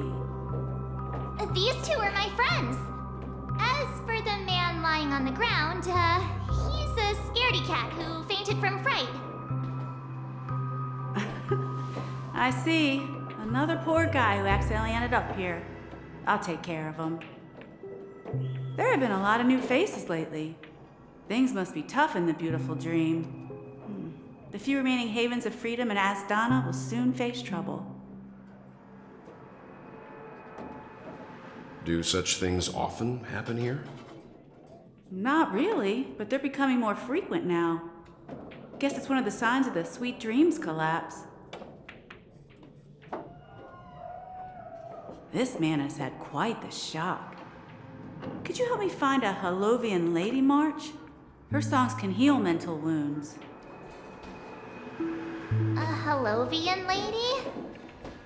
That must be Robin. She's also here in Dreamflux Reef. Huh? Robin? But I thought she... Oh, right. If Firefly is here safe and sound, then it means Robin must be okay too. Misha's about to take us to her to find out what happened. But before that, let's meet up with Himiko. You were with her earlier, right? We met some stowaways in the residential area. Most of them came from neighboring star systems. I heard that places like Dreamflux Reef are scattered throughout the memory zone of Asdana, like islands in the ocean. They existed before the family arrived. I also heard that when Dreamflux Reef took shape, it was the center of all dreamscapes in Penacony. If that's true, it's no wonder there are so many similarities between this place and the Sweet Dream. Himiko must be gathering information. Let's hurry up and get going.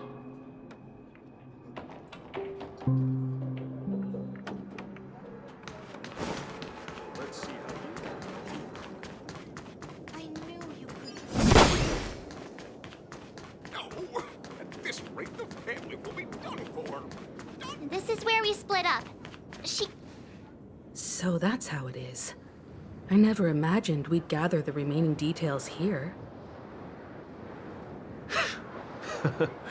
To borrow Gallagher's catchphrase, what an unpredictable twist of fate. Himiko, here they are.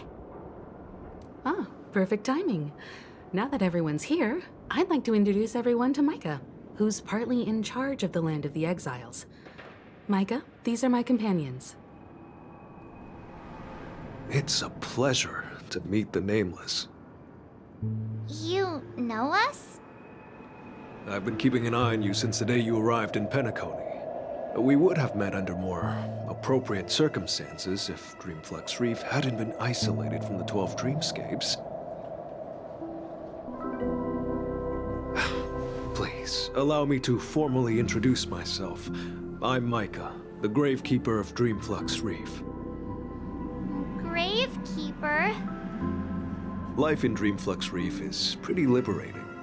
Everyone here mostly keeps to themselves, without meddling in others' affairs. My daily task involves cleaning a few tombstones.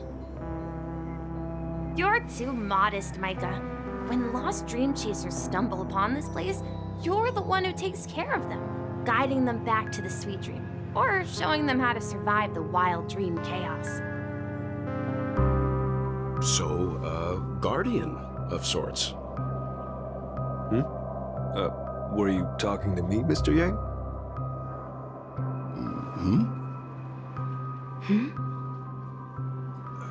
On that note, Mr. Mika, which tombstones are you referring to? We didn't come across any graveyard when we arrived.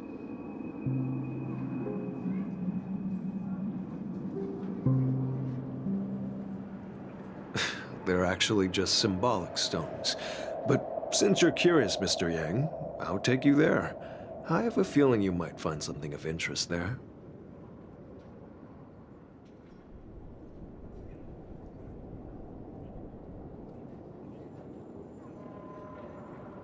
But before that, you have an important guest joining you.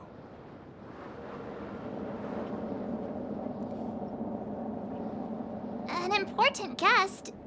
Who could it be? This way, please. The roads here in Dreamflux Reef are a bit run down, so watch your step.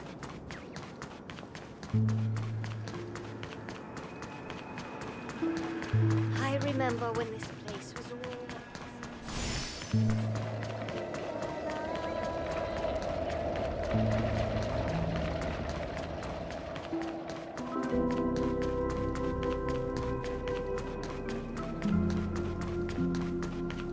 There she is. Everyone sings so wonderfully. It's not often that I tried this music style, but I've gained some valuable insights from it. Oh, I can't thank you enough, Robin. Well, these kids have made incredible progress in only a few days. It was nothing, Grace. I merely taught them how to sing. It was you who brought hope into their lives.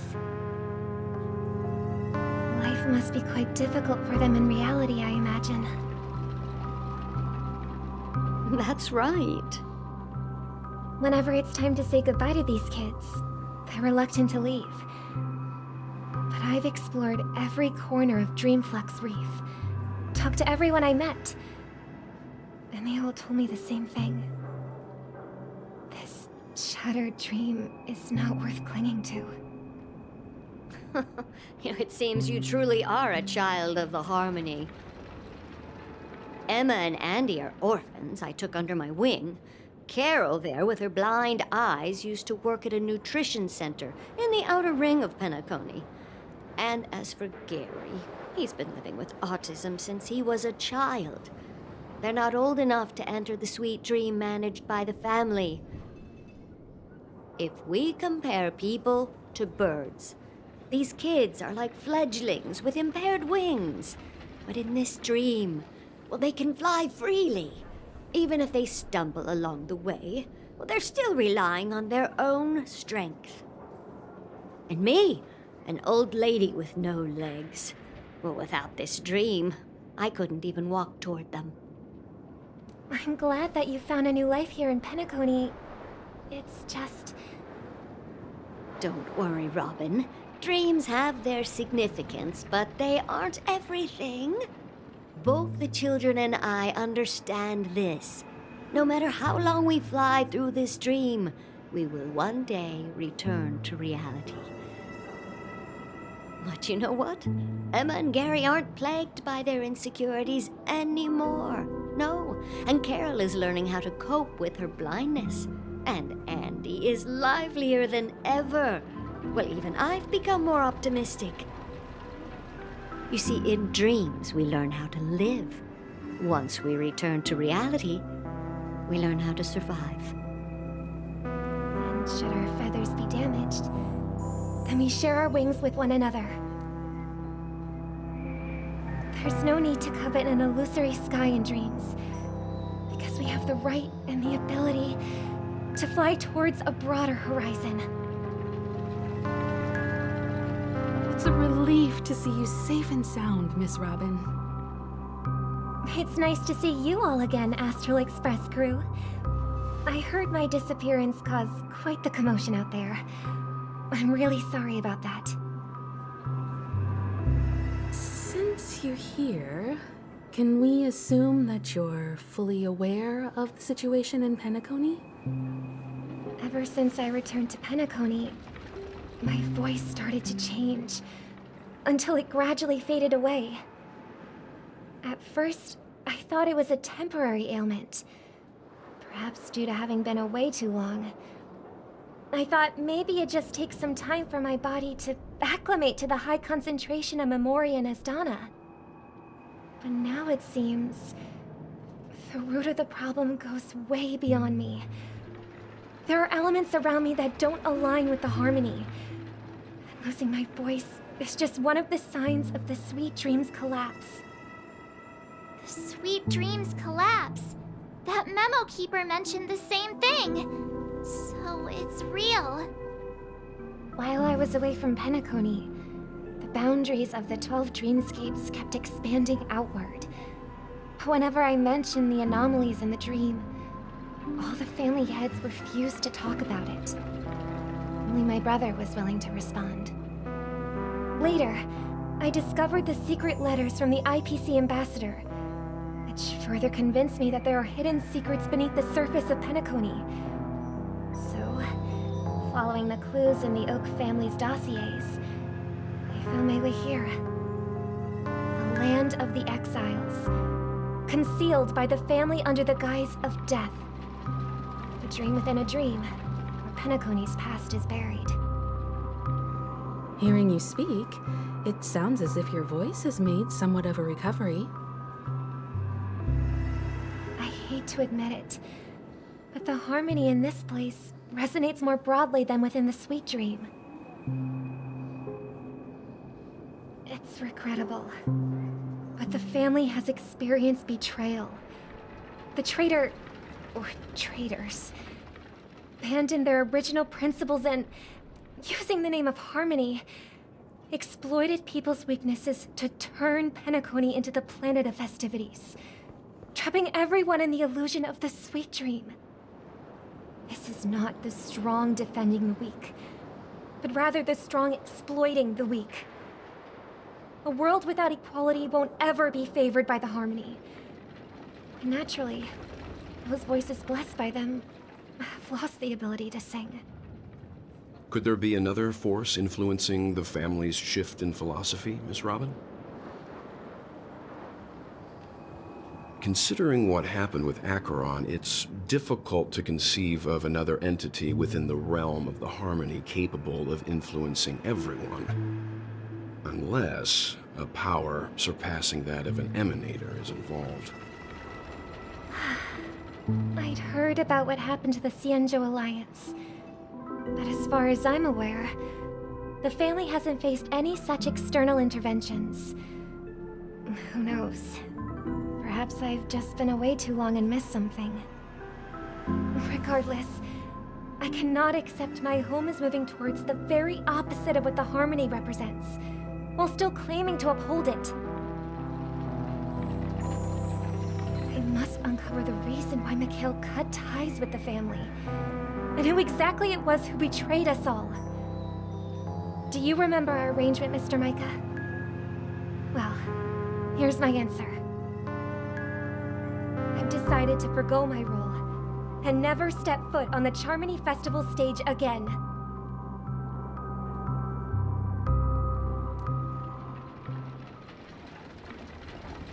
here, brother. A little bird. Looks like a fledgling Charmony dove. But Charmony doves don't live here. So how did this little bird get here? Maybe its parents abandoned it? It looks weak and frail. Why don't we find something soft and make a nest for it? This place is too dangerous for a fledgling. Let's take it with us. We can put it on the wooden shelf in front of your window. Okay. A bird like that must have a beautiful singing voice. But where will it live? I'll ask the family head to build a cage for it. A cage? But then it won't have the freedom to fly, right? Let's see. What is it that has captured the attention of the two best interpreters of the Great One? To the point that they've forgotten how to enjoy their dessert. Oh, poor little thing. Doesn't look like it's doing well. Do you want to rescue it? I do. But I don't want to lock it up in a cage. Why? Even if it's small and not fully feathered and can't sing, it didn't come into this world just to be locked up in a cage. Birds belong to the sky. That's quite the romantic idea. And what about you, a young scholar? Do you agree with your sister? I think she's right. But if we leave it out in the wild, it won't survive for more than a few days at best. Ah, I see. It seems our little scholar is still a bit unsure. Well, let me tell you youngsters a story. As you probably know, Charmony doves can fly through the air. When they fly really high, the friction caused by the flapping of their feathers against the atmosphere creates amazing lights, so that they look like shooting stars. We've seen this spectacle so many times that we think it's just something they can naturally do. But that's not the truth. Their radiant display is the result of countless struggles against nature over generations. Their ancestors were too weak to survive on the ground, so to escape predators, they started seeking new opportunities in the air. After countless attempts by many generations, one of them finally figured out how to fly. It soared into the sky and never looked back at the ground again. So, you mean birds aren't born to fly, but they find a way to do it through their determination, right? Well, that's an idealistic way of putting it. So, what are your thoughts, Sunday?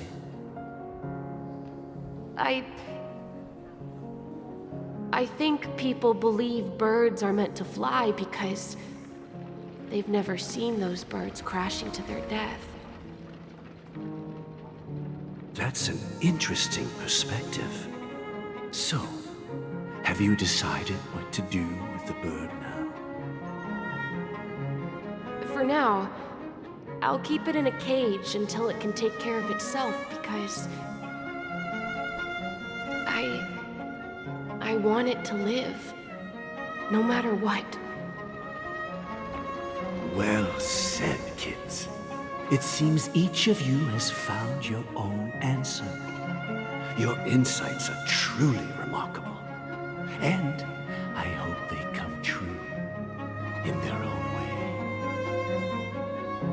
We will take good care of it. Won't we, brother? Yeah. But, Mr. Gopherwood, there's one thing I don't quite understand. And what might that be, my son?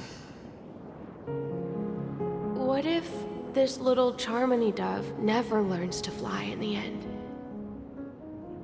I mean, if there are fledglings in this world that can never fly throughout their lives, should we let them go back to the sky, only to see them crash to the ground and die? Talking in your sleep, Birdie? Time to wake up.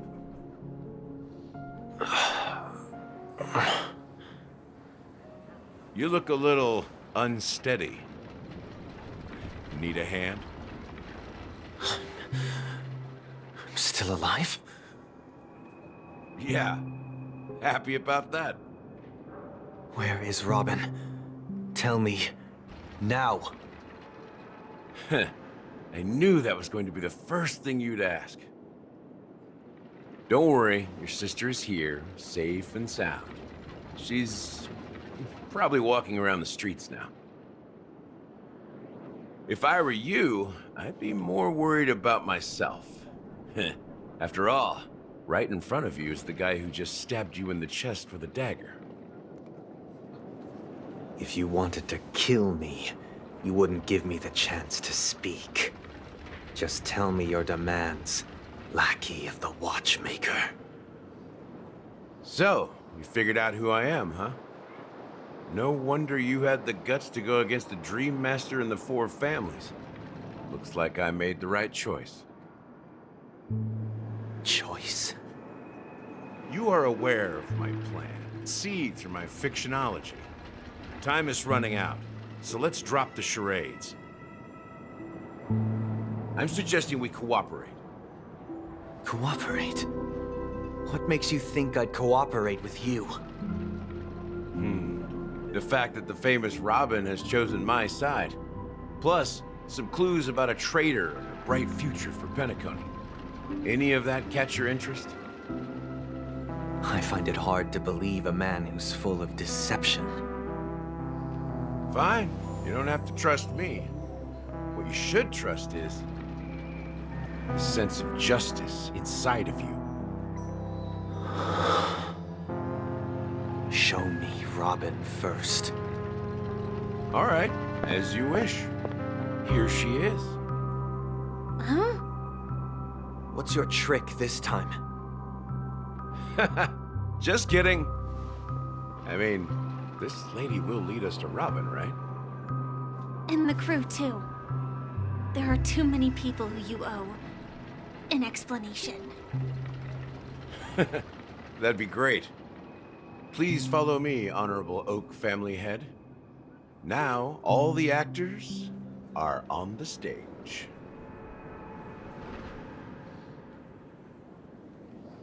This is the monument I mentioned earlier. The names inscribed on it should be familiar to all of you.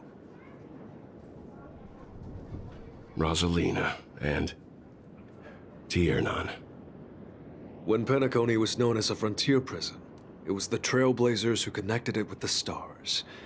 They were the heroes who saved Astana, and their names deserve to be immortalized. Not just on this small stone tablet, but in the annals of history for all of time. However, today, the planet of festivities is nothing but sweet dreams. That heavy piece of history is all a distant memory. Just like that prison. If their names are inscribed here, then that means... According to Micah, they died long ago. Rosalina was killed during the War of Independence. She ventured alone into the heart of the star system to investigate the flow of Memoria, but she never returned. Tiernan was a skilled gunslinger, strong and reliable. He led the people through countless battles, but he didn't live long enough to witness the arrival of true peace. In the decade following the war, Penacony faced challenges internal and external. To protect Astana, Tiernan picked up the way of the Trailblazer again, and led the Letmoth family to explore beyond the system, only to be surrounded and wiped out by the swarm. Though I had expected as much, the tales of these heroes truly are sorrowful. True to the title of Trailblazer, they spent their lives venturing into the unknown. But what about this tablet? There are no names carved on it. When Dreamflux Reef was created, its owner was still alive. However, he insisted on erecting a monument for himself, saying that it will happen someday. Here we meet again. Everyone from the Astral Express. Robin.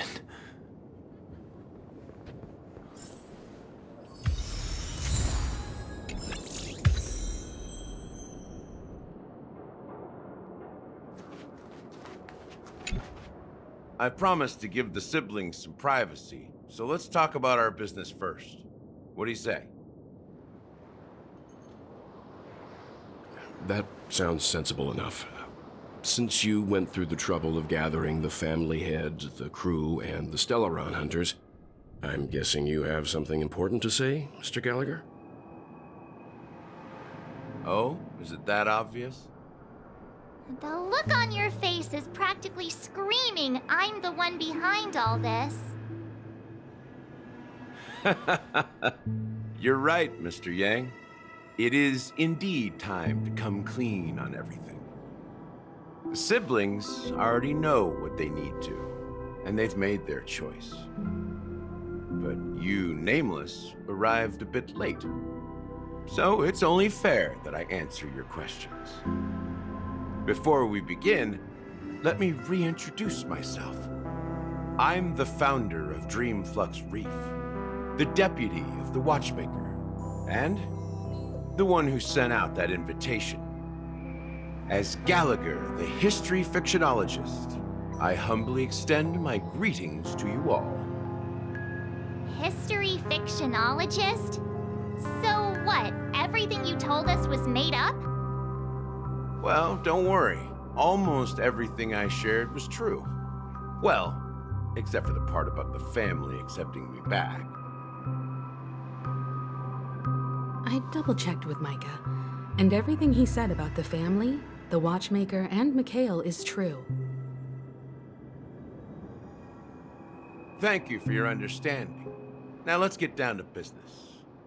I'm sure you're all wondering why I went through the trouble of setting up this battle for the legacy, inviting different factions and stirring up a ruckus all over Penacony. Well, it all boils down to something very familiar to all of you. The Stellaron. The Stellaron? But how is that possible? Penacony is a free-flowing interstellar hub. There are no signs of contamination whatsoever. You're totally correct. So, care to take a guess at what that means?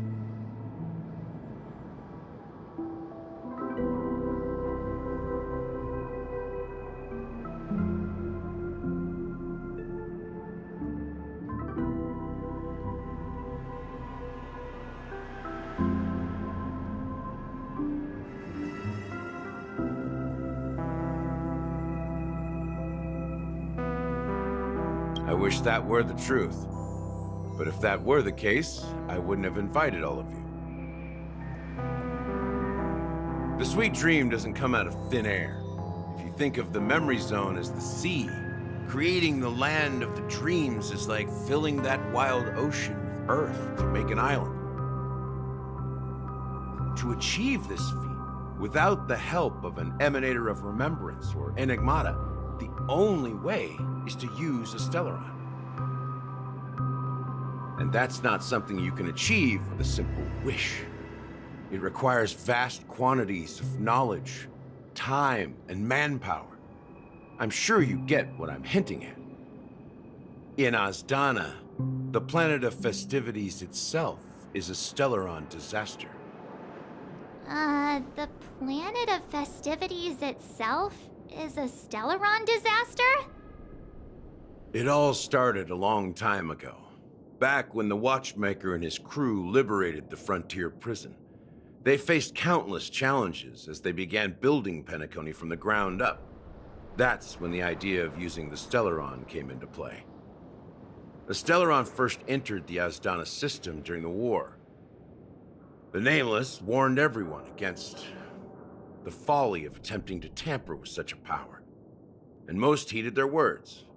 But there are always people in the shadows with ulterior motives. The turning point came after Tiernan's death. With two of the Nameless gone, the Watchmaker had to go to the front lines. It was at that moment his rivals saw an opportunity. By the time a representative from the Montour Systems family arrived at the Watchmaker's call, the Stellaron had already been activated and was seeping into the primordial synesthesia dreamscape. And I suppose the family happened to possess the knowledge to seal the Stellaron? Not just that. They knew far more about the Stellaron than the average person. They helped Mikhail swiftly quell the civil unrest and played a part in building Penacony under the disguise of the Harmony. Those three eras were known as the Age of Dreaming. The Watchmaker, who had been left in the dark, sent out invitations across the universe, spreading the hype around the land of the dreams. Then, how did they turn against each other? Remember the island in the ocean metaphor? The truth is, the Stellaron was never truly sealed. It existed in a different form within the dreamscape. Think about this. What would it cost to create and maintain such a lavish dreamland? It's people's lives. The opulent dream is built upon the decay of spirits, with a toxic elixir called pleasure flowing through the dreamscape. It tempts people to indulge in the dreamscape, and gradually their minds succumb, becoming nourishment for the sweet dream. Confusion, laziness, and cowardice, weaknesses that plague humanity, were magnified and nourished by the family. Penacony became a new kind of prison, even more impenetrable than the previous one. Sadly, we realized this far too late. By then, the family had a firm grip on Penacony, swiftly quelling any opposition that arose. At my wit's end, I had to use the power of the Enigmata, and sought refuge in this chaotic memory zone.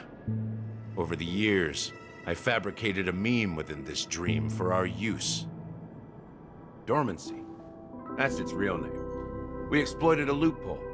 You see, regular people can't fall asleep again while they are inside the dreamscape. So this is the true meaning of the impossible.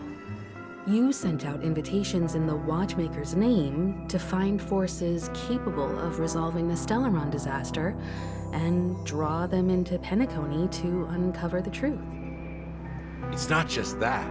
Above all, I wanted to see what happens when the major factions engage in a struggle for the legacy. Since this is the Watchmaker's first announcement in decades, the traitor within the family is bound to reveal themselves. So, the legacy is just a facade. If you want to consider the Stellaron as the legacy, I'm totally fine with that. If that's the case, where is the Stellaron now? That's a question for Mr. Wings. The Stellaron is still under the family's control, and as the head of the Oak family, I'm sure he holds all the answers.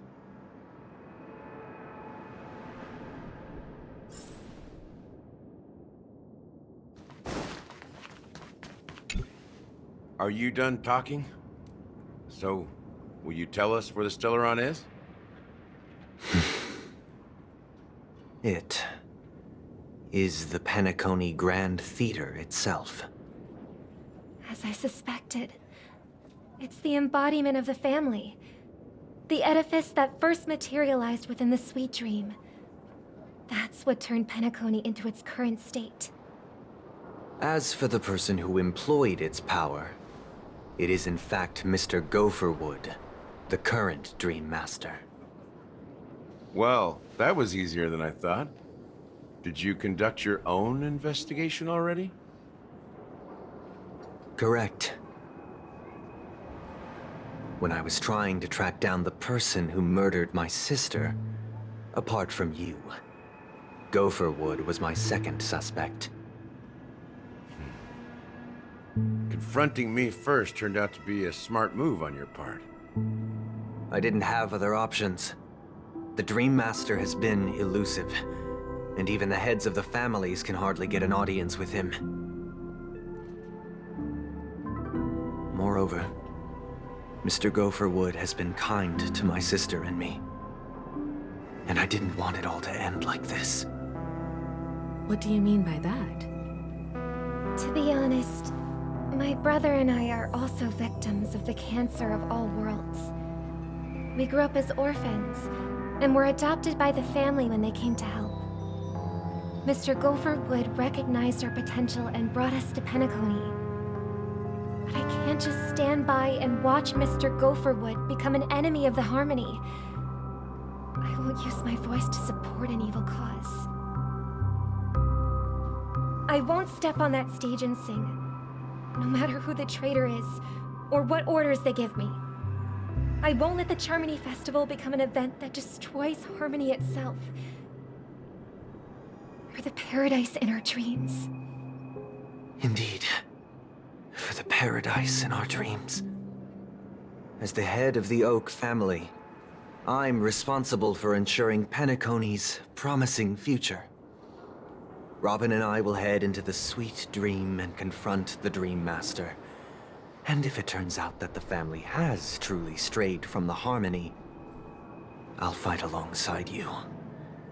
We'll put the Charmony Festival on hold and make sure Mr. Gopherwood pays for his blood debt.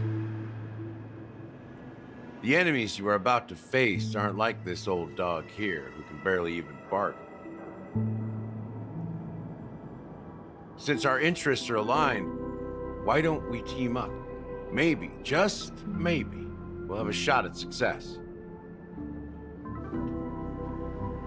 We have always been following in the footsteps of our nameless predecessors, and there's no reason to stop now. Yeah, we Nameless won't back down from a challenge. Isn't that right, Mr. Trailblazer?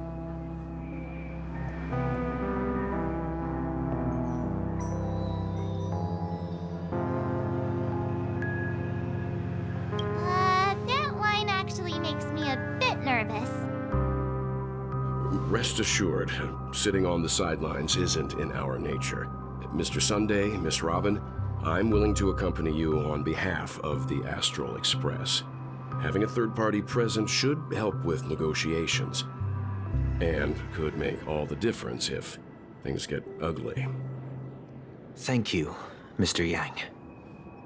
Thank you all very much.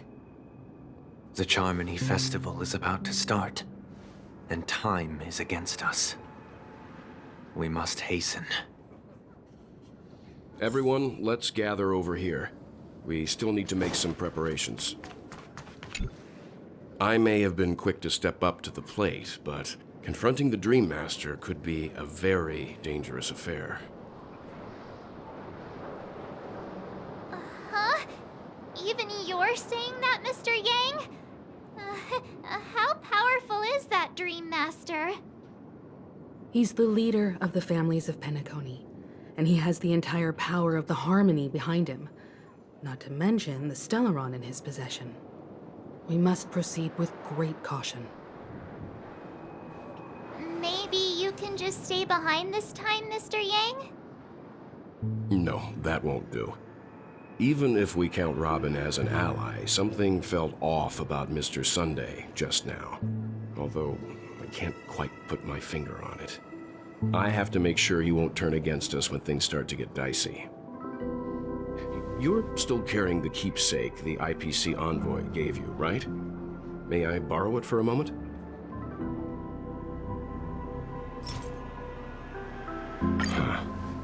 I knew it.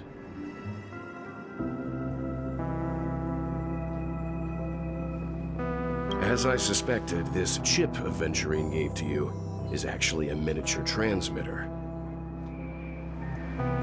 If I'm right, he intends to use it to track your location or contact you when needed. As it so happens, this may actually be of some use in the current situation. Aventurine? Is he still alive? And what does he have to do with our mission to confront the Dream Master? Remember what I said earlier? Working with the IPC is a way to keep the family in check.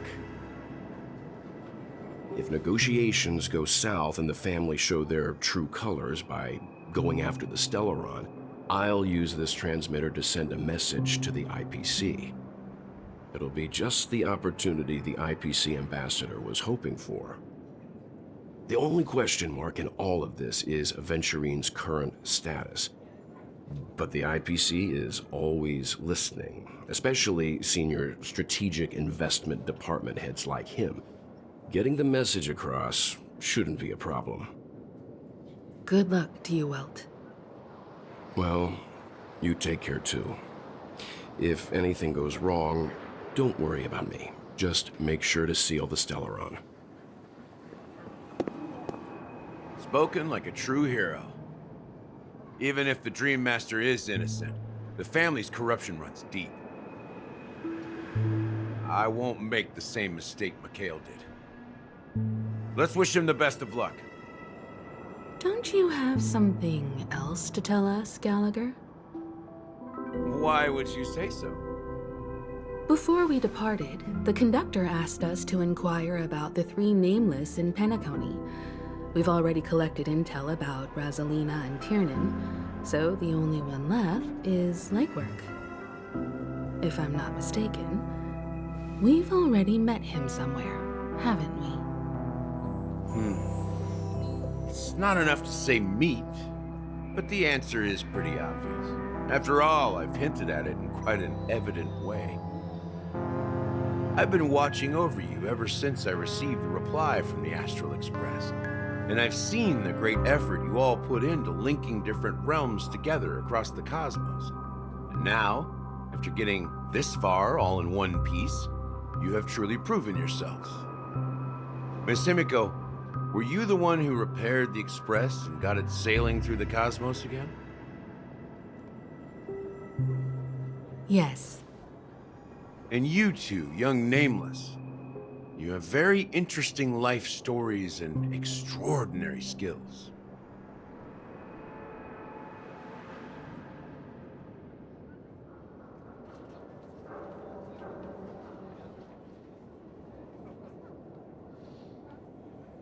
I don't know much about my life story, but I do have extraordinary skills. You're full of energy. Please send my regards to the conductor, Pom Pom. Please let them know that their friend has fond memories of his time aboard the Express, which he reminisces on every time he has a good drink. As for the last Nameless, he embarked, disembarked, and embarked again, traveling in a great circle, ending up back where he started. On his deathbed, he told me to find the Astral Express and deliver an invitation to the future Nameless. He left behind a special gift, a true legacy. Something that belongs only to the successors of the Trailblazer. Come with me. Now is the time to reveal it.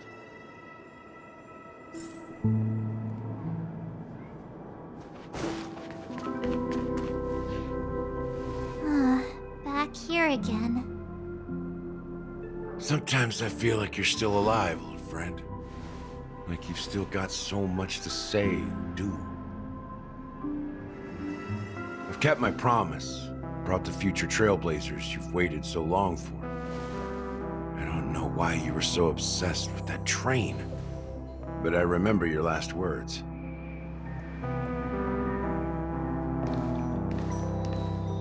Don't let us down, old man.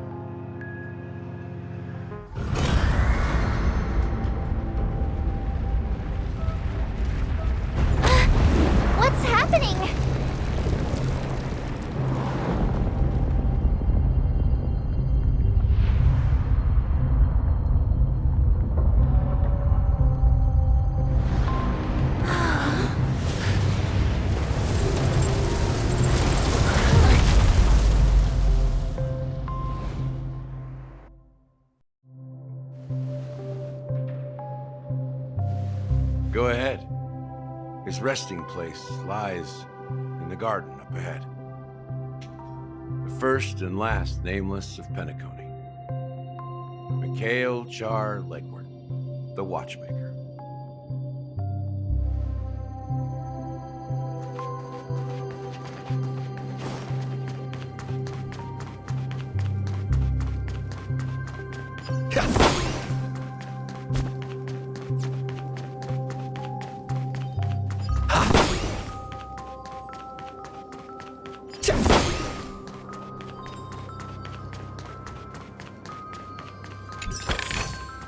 Looks good.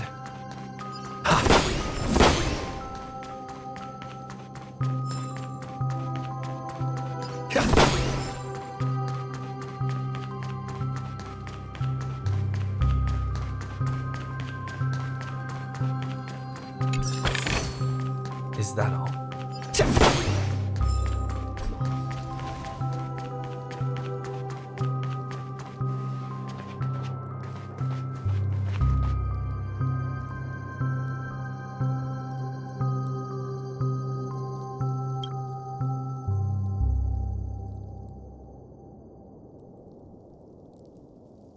Sure enough, the Watchmaker is the third nameless.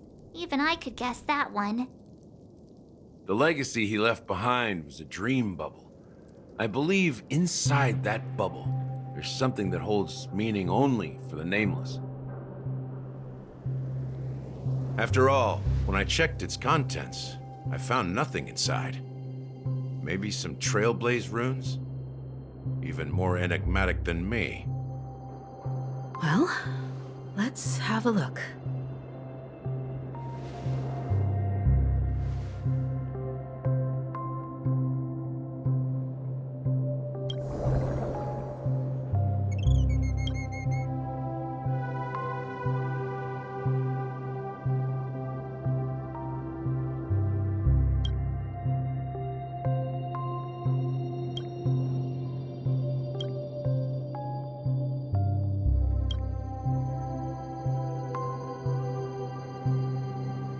Wait, what's going on?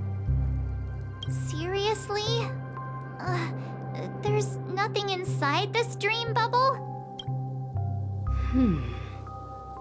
How could a dream bubble be empty? Just as I suspected.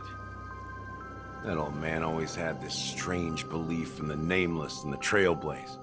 And I never understood where he got that confidence from. Especially since he never managed to get in touch with the Express while he was alive. I could never figure out what was going on in that old man's head. But this empty dream bubble is so typical of him. He was always full of weird fantasies and incomprehensible romanticism. That mischievous old man. Well, I didn't expect him to leave anything concrete behind anyway. Don't think that's the case, Gallagher. I'm sure Mikhail has left us the most precious thing of all. Don't start getting all philosophical on me, all right? Just as Mikhail believes in the nameless of the future, we unconditionally believe in the nameless of the past. How could they leave with regrets for the future when they were ready to dedicate their lives to the land they loved? There must be something contained in this dream bubble. It's just we haven't figured it out yet. You also have faith in the Watchmaker, don't you, Gallagher? Well, I'm a follower of the Enigmata. My philosophy forbids me to have faith in anything. That's why I understand what faith means in the path of Trailblaze. And I also want to know what he left behind. I'll leave it to you guys then. Can I borrow your pet? I need to make a trip back to Golden Hour and check something at the Dreamscape sales store. It's for Mikhail, and for the future of Penacony.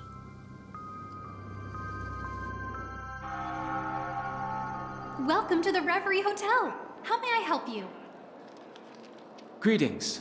We're the Nameless from the Astral Express, and we'd like to check in. The Astral Express? But I thought... Yes, my companion's already checked in. My name is Dan Hung, and I believe my personal information is recorded in your system. I see, but your companion said you wouldn't be coming due to a change of plans.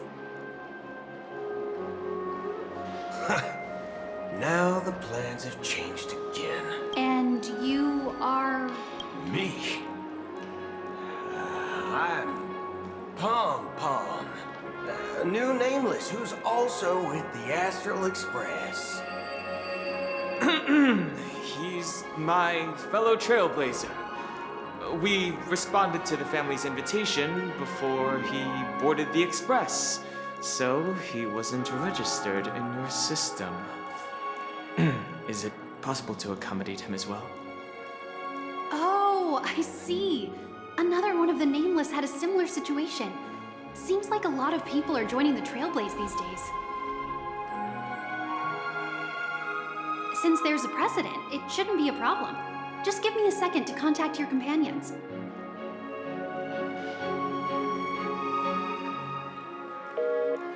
I'm sorry, dear guests, but it seems I'm unable to reach the other members of the Astral Express. What do you mean by unable to reach them? My apologies. This is the first time I've encountered a situation like this. However, the system indicates that those guests are still in the dreamscape. How about this? Give me their room number, and we'll go check on them ourselves. I'm afraid that's not possible. I need to verify both of your identities before I can share any guest information. How about you just wake up someone? Let's say, Welt? I'm sorry, but there are strict rules regarding forced awakening. It cannot be done without the proper clearance. So nothing works, huh?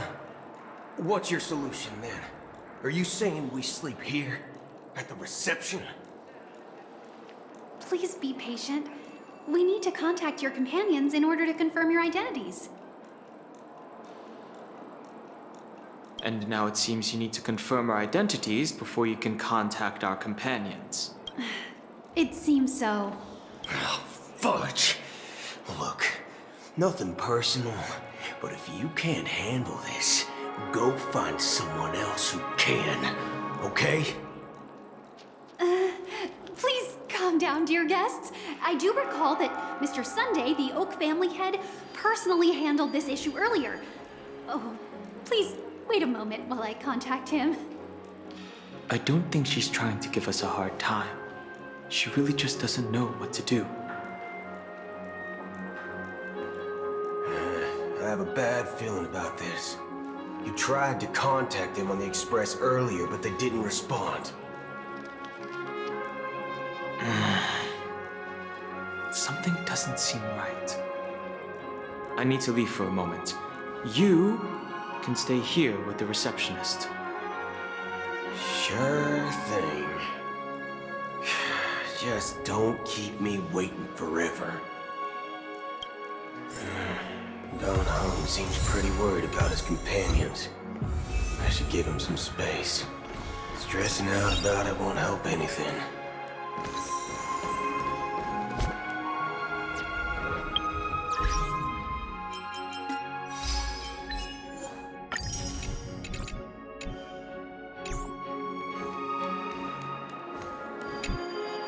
The Charmony Festival is about to start! I'm so excited! Hey! You guys here for the Charmony Festival too?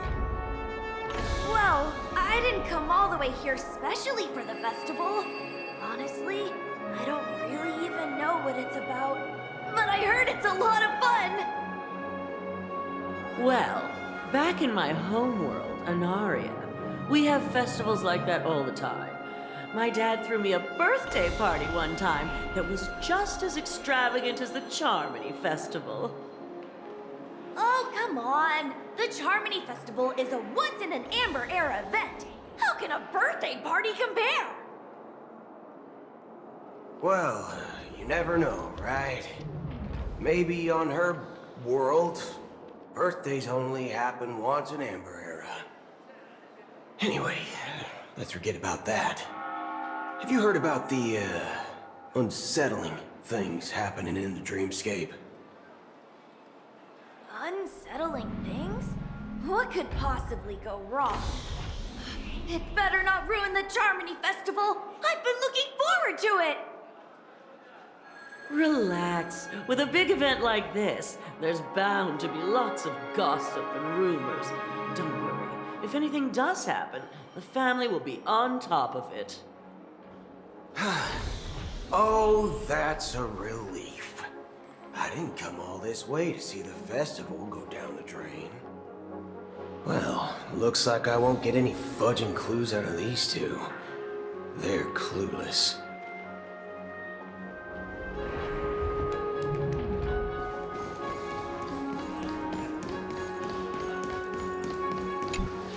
Greetings! I'm Cody of the Bloodhound family, head of security for the hotel. How may I assist you? Hello. So, there's something I wanted to ask about. I've been hearing some unsettling rumors about certain incidents that might affect the Charmony Festival. Do you think there's anything to be worried about? I've traveled all the way from the Hayaii Federation, and I don't want my trip to be ruined. What do you mean? Wait. You haven't heard? I'm not sure where you heard those rumors, but they're completely baseless. I can assure you, as a representative of the Bloodhound family, that everything is going smoothly for the Charmony Festival. At present, all of the families are focused on making sure the festival starts on time. Even the Dream Master himself has arrived. So don't worry, your trip won't be in vain.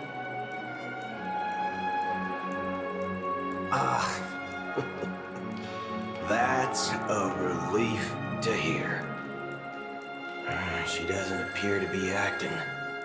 So, it seems that even the hotel staff are out of the loop. Back already? Hasn't she returned yet? Nope. I'm starting to wonder. Sending her to contact Sunday was a good idea. Neither the staff nor the guests seem to know anything about what's happening in the dreamscape, and wherever we go, all we see is people enjoying themselves. Definitely not a good sign. I agree. Another unusual thing is that the Oak family is supposed to be in charge of organizing the council and managing everything inside and outside the dreamscape. However, I walked around the hotel but didn't meet a single member of the Oak family on such an important day. Well, I'll be forked. If I remember correctly, the head of the Oak family is that Sunday guy, right? We shouldn't linger here too long. Let's go back to the Express for now. Not so fast. Have you ever robbed the IPC, bro? If you run away now, everyone will be chasing after you. Are you suggesting we sit here and do nothing? I wouldn't say do nothing, but let's stay put for now. Even if the family has ulterior motives, they couldn't have anticipated us showing up here. We're the surprise factor for them. They don't want to attract unwanted attention from certain outsiders, so they won't do anything reckless. See? The IPC lackeys are keeping a close eye on this hotel. If I were a family member, I'd find an official excuse and keep the surprise factors here. if we just wait here, that would be like walking into their trap. Of course, we don't need to walk into their trap. I gave a backup plan to the Memo Keeper. If it turns out we won't be allowed to enter the dreamscape, she'll order a drink for me in the VIP lounge at the hotel. In reality... A secret signal. That's right. Oh, a concrete object can indeed help the Memo Keeper establish a connection with you. But Boot Hill, if you have more backup plans in the future, I hope you'll let me know in advance. I'm sorry, but it's one of my quirks. I have too many unreliable friends. And if I reveal that I have backup plans, things can go awry. And that would leave all backup plans completely useless. How do we get into the VIP lounge? This is where my street smarts come into play.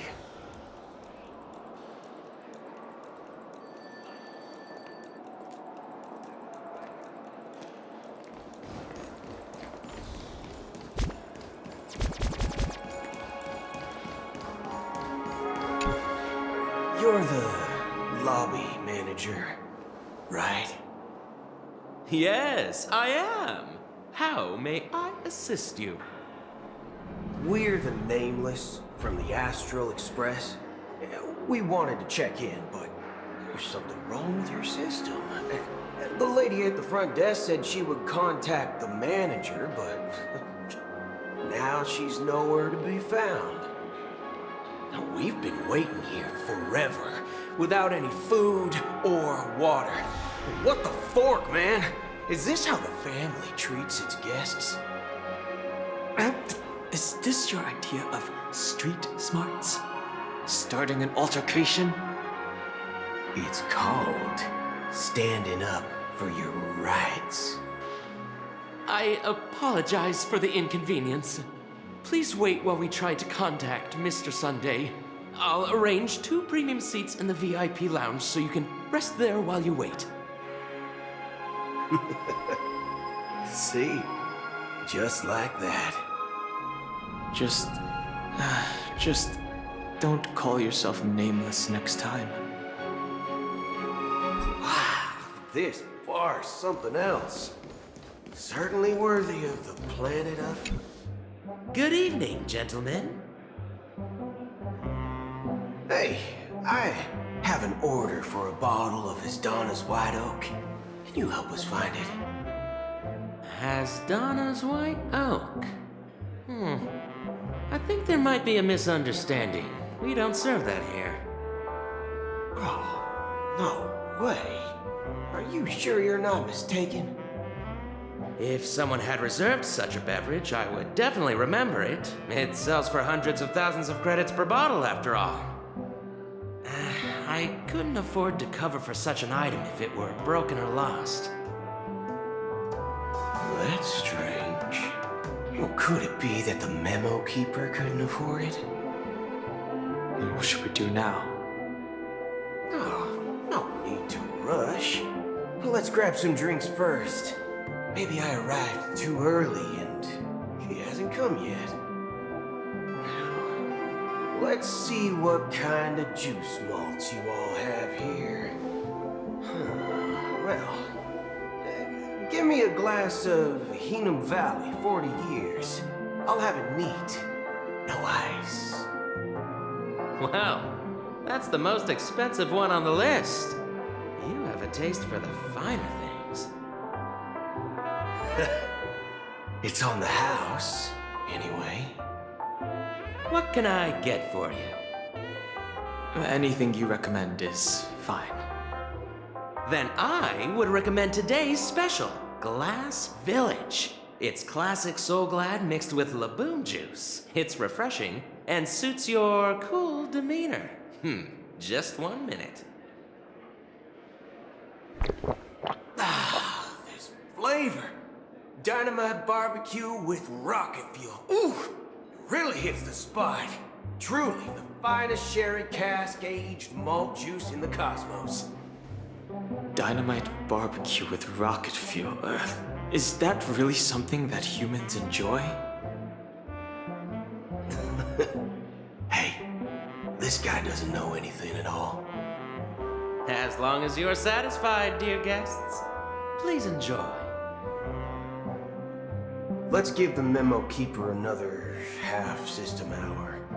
If she doesn't show up, we'll need to come up with a new plan. In the meantime, let's take stock of the situation.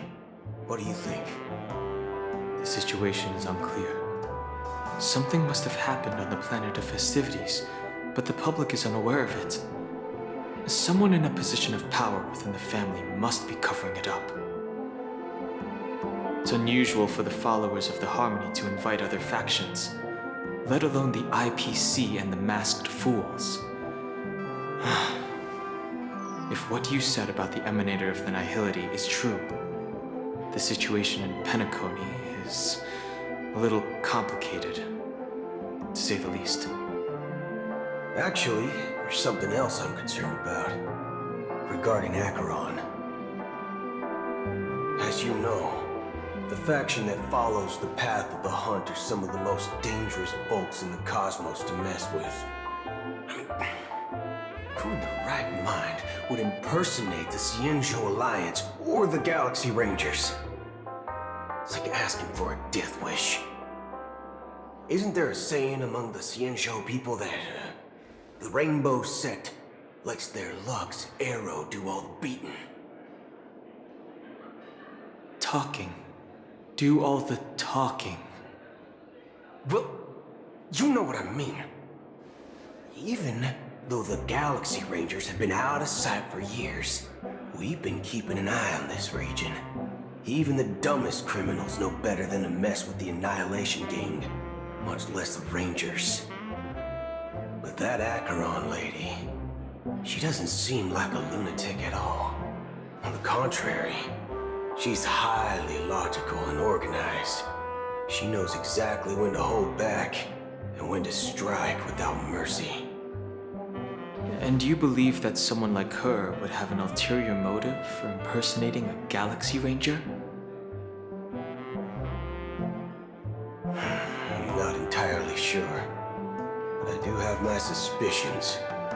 Maybe she knows a Galaxy Ranger, or perhaps she's trying to lure us out for some reason, which I can't figure out. Anyway, what worries me more are the anomalies within the family. They've summoned followers from various paths for the festival. No matter how generous the family might be, this move seems highly unusual. Unless the invitations weren't sent by them. If that's the case, it's even more intriguing that the family insists on organizing the Charmony Festival, despite the chaos. Maybe it's Shipei the Harmony pulling the strings. You find it beyond human understanding because it wasn't arranged by humans at all. People do stupid things out of irrational impulses. They abandon their principles when self-interest is involved.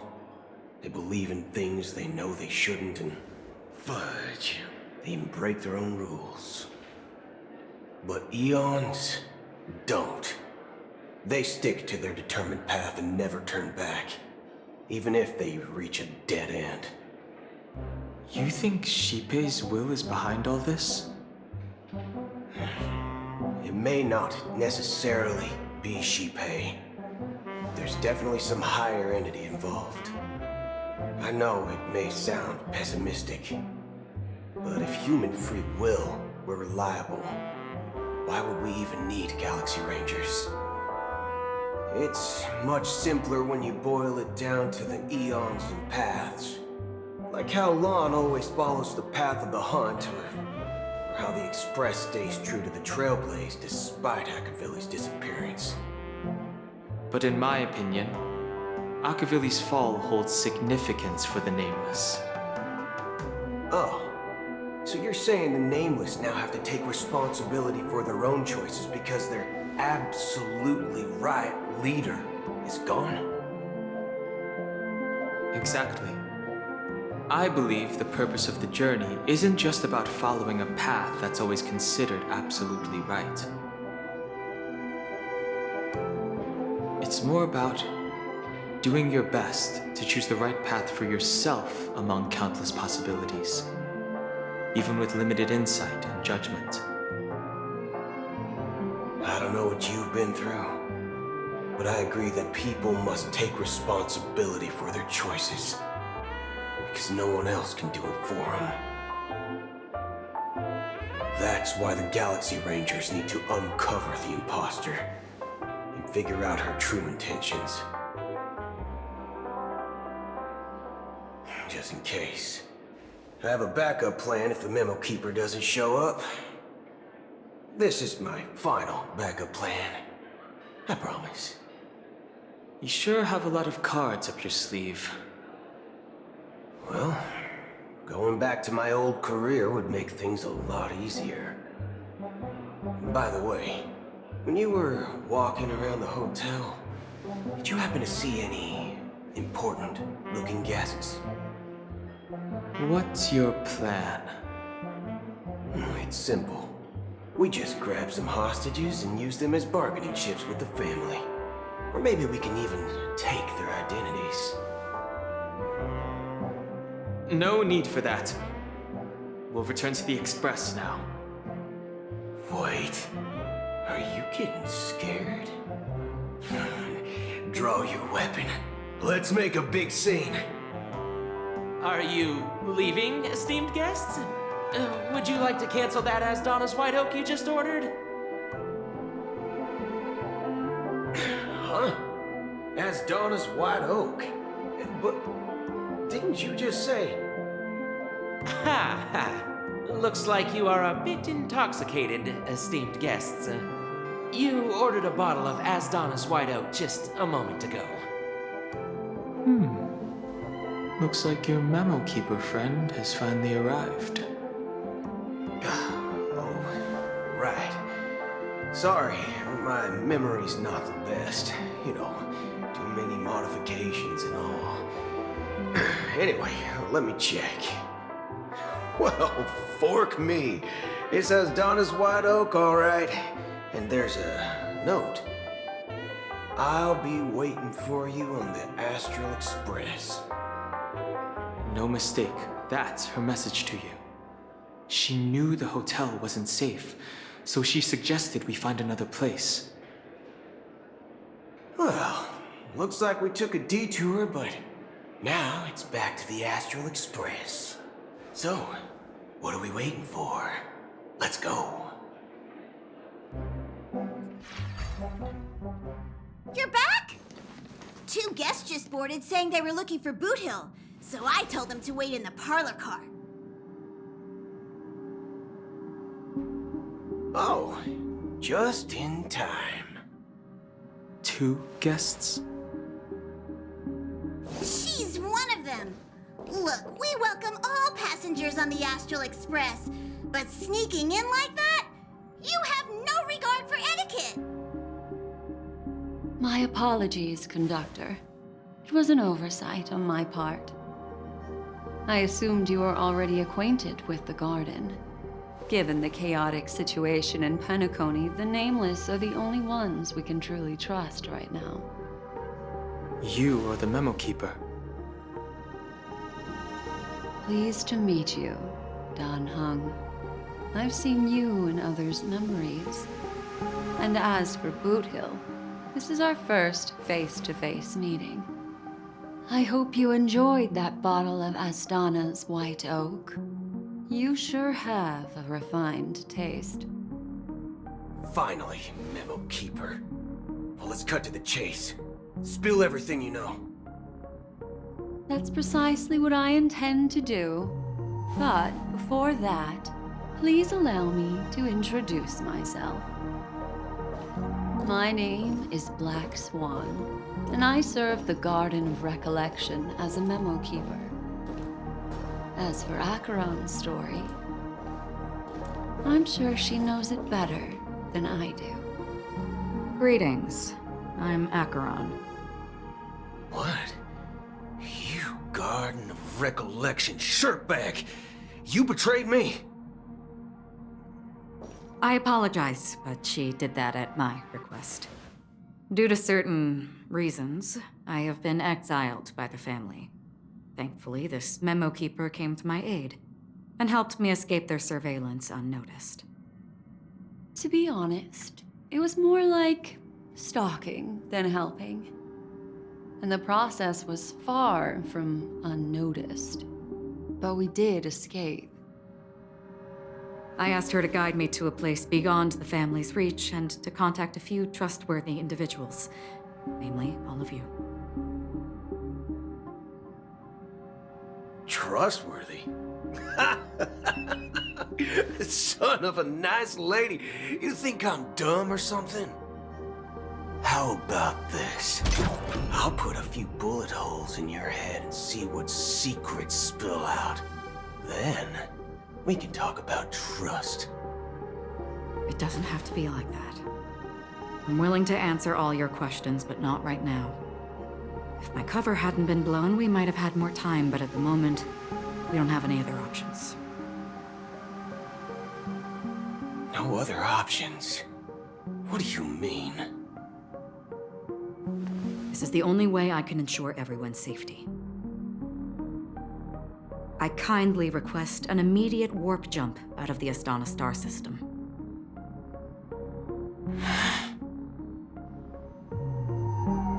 This passenger is requesting... As far as I can tell, she's not a threat, and seems to be telling the truth. I've briefly traveled with your companions and know their whereabouts, Dan Heng. Please rest assured, your nameless companions are safe, but they need our help.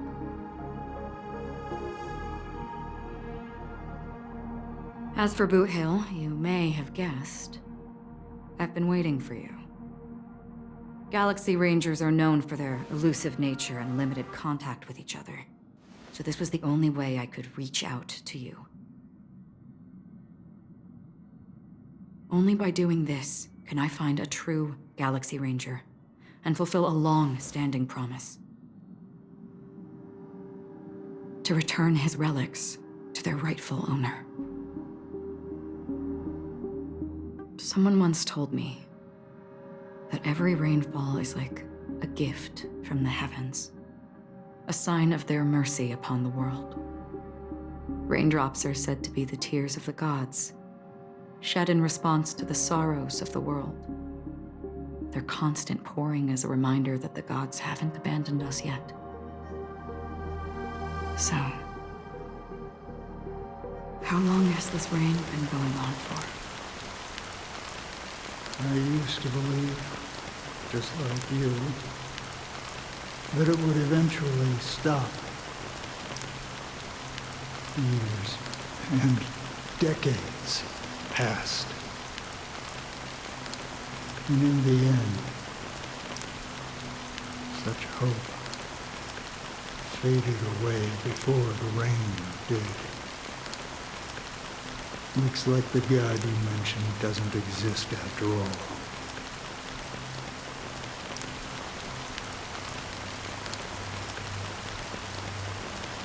Well, let me share a story with you. Mortals who walk the paths are like sailors on a vast ocean, leaving behind a trail that creates countless ripples of possibilities. These ripples last longer than the fleeting lifetimes of humans. And for some, their presence leaves such a strong mark that it's reflected in the waves. Like those shadows on the ocean. Sin-thirsters, the obsessions of the Pathstriders, they emerge from the depths of IX, seeing themselves as masters of their own destiny, unknowingly repeated the actions of their past lives.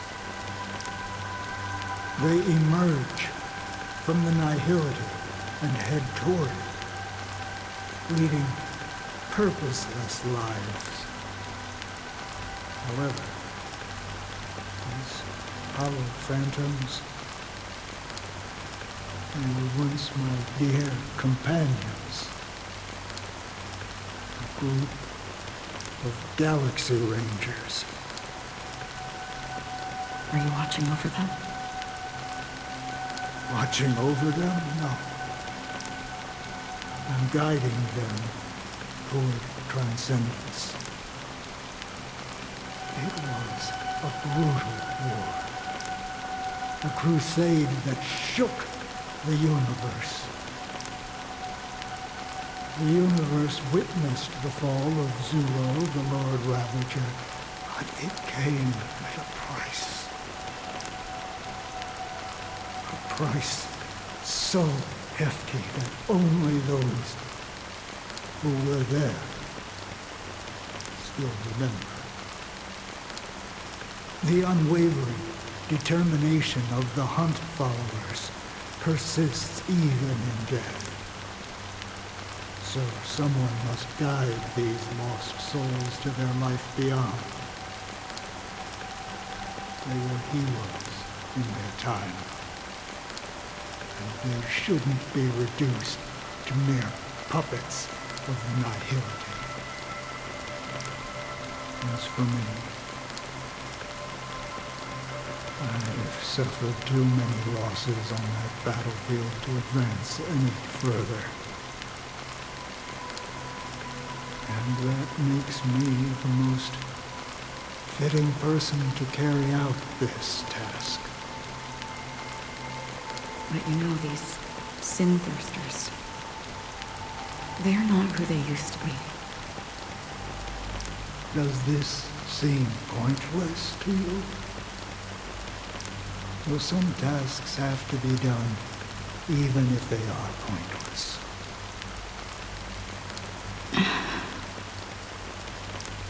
I can help you. For what? For the meaning of the nihility. That's what I've been seeking. I see.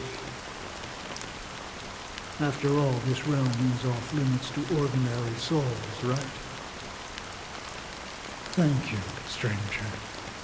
I wish that you find what you seek. Before we part ways, I have one more question. It is true that their actions and even their entire lives may seem pointless from our perspective. But if, and it's just an if this is what the departed ones expected, should we try to change it? A good question, and a profound one. I don't know the answer. What I do know is that one day I too will pass away. I hope that when that day comes, someone will stand at my grave and place a bouquet of flowers.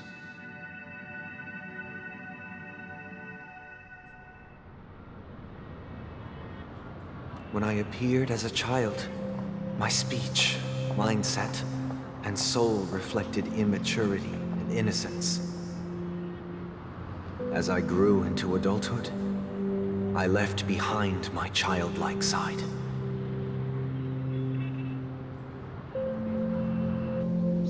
I humbly request your blessings, esteemed advocate of Shipe. Come to me, my kinship. I have sought their presence with us. As you wish. I have faithfully served the Alfalfa family for nearly a decade, promoting the path of the harmony to the best of my ability. However, I made a mistake yesterday. While I was preparing dinner for the family head, I accidentally dropped a prepared dish on the floor. Out of laziness, I lied and claimed that everything was ready. Although the head has dismissed me as punishment, it has been tough to sleep with the guilt still gnawing at me, as I worried that the seeds of evilness may have taken root in my soul. So, I confess to you now, to seek atonement for my sins. Do you sincerely repent and vow to change your ways? Yes. Have you examined your soul and confessed all your sins? Oh, yes. Are you willing to accept the process of atonement? Yes. Very well. Show your dedication and goodwill to the family, and you shall be reinstated among them. Now, please, leave in peace. Oh, praise Sheepy. And thank you, esteemed advocate. Next, please step forward. I wholeheartedly confess to you. Please, pardon my sins. Rest assured, I have implored their presence to be with us. As long as you are sincere, absolution will be granted. Oh, great. You know, I arrived in Penacony as a stowaway. I sold everything to get a ticket. My house, my land, and my 2 children. I see. Please, go on. My children were starving, and I hoped they'd have a chance at survival if they became slaves here. If I can strike it rich here, I'll lift them out of that situation and give them the life they deserve. But the Bloodhound family got wind of it. They're on my tail, hunting me down. I thought I could bring my kids here. It was all my fault. All my fault. The family is ready to forgive all sinners. I'll ask the Bloodhound family to cease their pursuit. You don't need to live in fear anymore. Oh, thank you. Thank you. I'll work my hardest to redeem my children and make them part of the family. Praise the harmony! Next, please step forward. Hey! Long time no see, Mr. Sunday. The most esteemed individual in Penacony, and the next leader of the Oak family, right? I have sought their presence with us. Let us proceed. Sure. Let's just get this over with. I have sinned. Please forgive me. I wasted half a pizza at breakfast, and a bottle of Soul Glad. That's it. Nothing more. When we wrap this up, I've got a Robo-Ball game to catch, you know? Do you seek to atone for your sins through good deeds? My sins? Starting to sound like a saint, huh? Well, let me tell you something. Neither the family nor you have the right to judge me. You think nobody knows what your precious family has done? About the watchmaker? Huh? Don't kid yourself, Featherbrain. Those dream chasers might be fooled by your act, but don't fool yourself. Before you start spouting off your holy verses, answer me this. Where does the power of the Oak family come from? And your power? What makes you think you can sit there all high and mighty, looking down on everyone else? Well, I've spent enough time in confession today to enter the Harmony's paradise, right? Then I'll take my leave. Good luck with your election, and, don't make me regret my investments in you.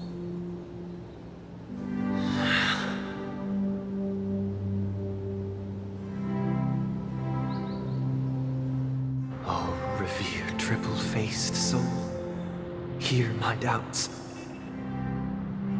Who can judge the strong when their power hides their crimes? Who can vouch for the weak when they will pay any price to survive? Who can comfort the purest souls when even they get led astray? If the strong defending the weak is truly the foundation of paradise, then who is responsible for the suffering and anguish in this wretched world?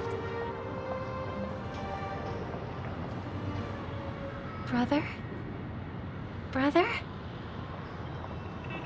Brother, are you all right? I'm fine. I've been working long hours, and I just made a trip to Dreamflux Reef and back. So, I'm a bit out of sorts. But it'll all be over before we know it. You've been working non-stop on the Charmony Festival, Mr. Sunday, and no one could have predicted this incident. Even if the Stellaron does pose a grave threat, I still feel sorry for all the trouble we've caused you. No need to worry about troubling anyone.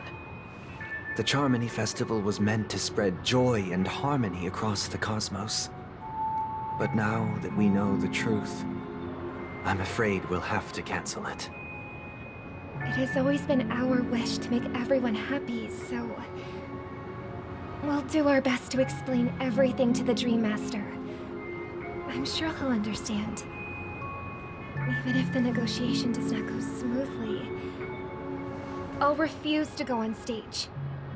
Without the Chordmaster, the Harmonious Choir would not arrive, and the Charmony Festival would be just a grand performance, and nothing more. I'm relieved to see your determination. You know, since arriving in Penacony, we haven't had any contact with this Dream Master himself. I'd heard of the heads of the 5 major lineages, but the Dream Master is a mystery to me. The Dream Master rarely grants an audience, even for us. But, given the urgency of the situation, he's agreed to meet us in person. Perhaps he'll be the first guest to meet the Dream Master in years, Mr. Yang. Let's hope we can reach a consensus that satisfies everyone. Indeed. Let us hope so. It's about time. We'll have to get ready for the meeting. I apologize for any inconvenience caused by the urgency. Don't worry. I'll be waiting here. It's Mr. Sunday! Hey! Mr. Sunday. Hey there! Okay, see the moon in the sky? It's about the size of the cap on my soul glad bottom. If I just reached out my hand, I could grab the moon, couldn't I? The moon? You mean the Grand Theater? Yeah. Look at me. I've been away from home for too long. I must be missing that moon. But it's no big deal. The Grand Theater here looks much better than the moon back home. It's just magnificent. They told me not to sell everything I had just to come to Penacony. How short-sighted. Selling everything you had? Why would you go to such lengths? Why? Can't you see? Life back home is miserable. It's not really living at all. It's better to be here at Penacony. No pain, no worries about tomorrow, just sweet dreams. You can do whatever you want. That's what I call living. Yeah, now this is the life. Is this truly living? Huh? What did you say, young lady? I didn't quite catch that. Oh, it's nothing, sir. You see, the traffic on Glock's Avenue can be dangerous. How about I ask a Bloodhound family member to escort you to Ideen Park over there, so you can continue enjoying your sweet dream? Oh, yeah, that's a great idea. Wow, no wonder you were the leader of this sweet dream. You're totally a lifesaver. See you around, Mr. Sunday, and it was nice chatting with you. What's up, sister? This is the land of the dreams. But why do they live like this? The man we ran into, he doesn't seem happy at all. Even though sweet dreams are nice, they're just illusions. But for him, they're the only way to survive, even if it means giving up on reality. That's not really living at all. I suppose you have a point. But, in my opinion, that's how most people live their lives. Why do you say that?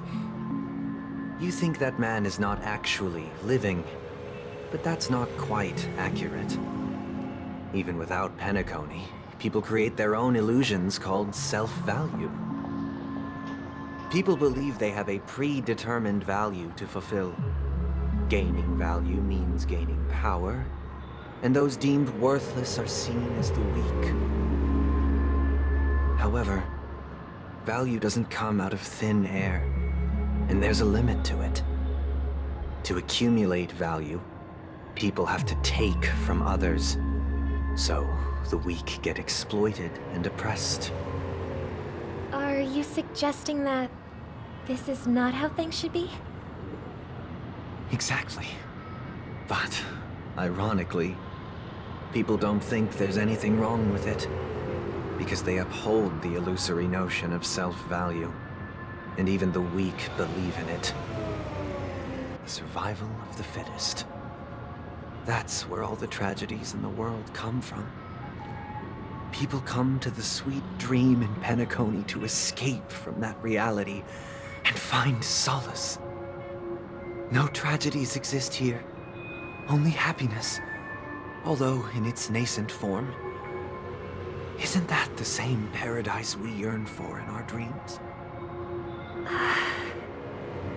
Perhaps that man is just an exception. Let's not jump to conclusions. We should experience the dreamscape ourselves, just as I did at Dreamflux Reef. Yes, seeing is believing. I'll accompany you. The Dream Master hasn't shown up yet, so we have some time for a stroll.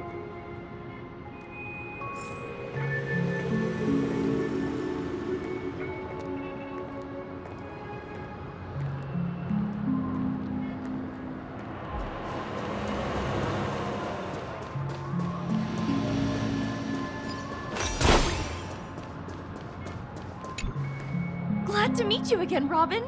How are the preparations for the Charmony Festival coming along? We're all so excited about it.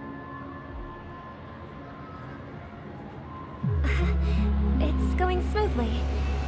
Thanks for making the trip to join the festival. You're too kind, Robin. It's a pleasure to have guests from all over the universe celebrating day and night. I can't stand being lonely or bored, so this jubilant dreamscape is perfect for me. But if this went on forever, would it get boring too? Nah, not at all. Who would get tired of having so much fun? Every day, you get to wear fancy clothes, explore all sorts of dream bubbles, indulge in delicious food without gaining weight, and you never get old or sick. As long as you can afford a room, this place is the ultimate paradise. But you know that only a few things can be brought back from the dreamscape to reality, right? That's exactly why I don't plan on bringing anything back. Just enjoying the dream itself is good enough for me. I mean, I'm not one of those long-living species. I only have around 60 or 70 years in this lifetime, and there's so much to worry about. Being happy here is pure bliss. Only in this sweet dream can I truly feel like I'm in control of my life and fate. Who would want to go back to reality after experiencing this bliss?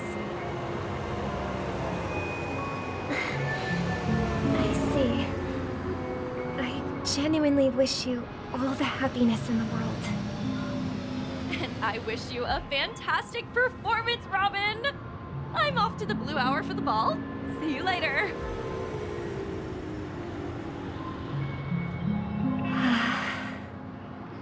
Seems like that guest's perspective didn't resonate with you either. She had a valid point. I could sense her genuine happiness. It's just that... What you're trying to say is, she thinks she's in control of her life. But in reality, she's just escaping from reality and seeking solace in this sweet dream. Once she steps out of this sanctuary, everything will be lost. Well, she did make mention of being able to afford a room. Didn't she? However, the paradise in our dreams, it doesn't have to end. No. And the paradise we yearn for shouldn't be just a fleeting dream either.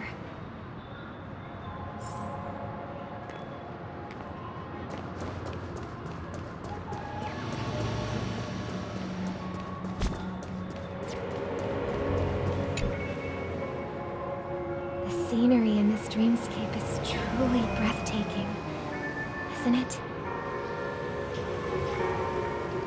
Oh, Robin. Can't believe I'm meeting you in person here. What an honor. You're right. Even though time stands still in this dreamscape, it always feels fresh. I find something new every time. Philosophical mind. I hope I'm not intruding. Oh, not at all. No. With little time left, I yearn for meaningful conversations, especially with someone as esteemed as you. Do you mind if we chat? It's my pleasure. No need to be formal. Just speak your mind. You said, with little time left. Please, forgive me for being blunt. But is that why you came to Penacony? Yeah. I was part of a war, and while escaping from the Sarkosian mothership, I got exposed to some radioactive materials. And then, all my comrades died, and my hometown was wiped out by neutron bombardments. I couldn't bear to live with everything I knew gone. That's when I heard about a possible solution here, so I came. How heart-wrenching. I hope the family has been able to help you. They have, and I'm truly grateful for that. They provided me with a comfortable room, the most advanced life support devices in the cosmos, and a stellar team of caregivers. My physical body is now in the dream pool, sustained by life support. The me you see here is whole, rational, and no different from any other person. But I can't say the same for the me in the hotel room. A true appearance. No. I hope you never have to witness it, Robin. So, you'll be living forever in this dreamscape, right? Just being able to live at all is good enough for me. Whether it's in this dreamscape or not, well, I don't really have much say in the matter. My world has been torn apart, and my life could end any second. So, even if this whole place is an illusion, it's still my paradise, and I'll treasure every moment I spend here. How I envy those everlasting things. That old man's story. It's so tragic. Fortunately, this sweet dream gives him joyful memories to hold on to for the rest of his life. That's precisely why this sweet dream in Penacony exists. However, even this sweet dream has its limitations. While it provides solace to the disillusioned, it can't completely eliminate pain in reality. There will be a way out. Penacony is already on the right track.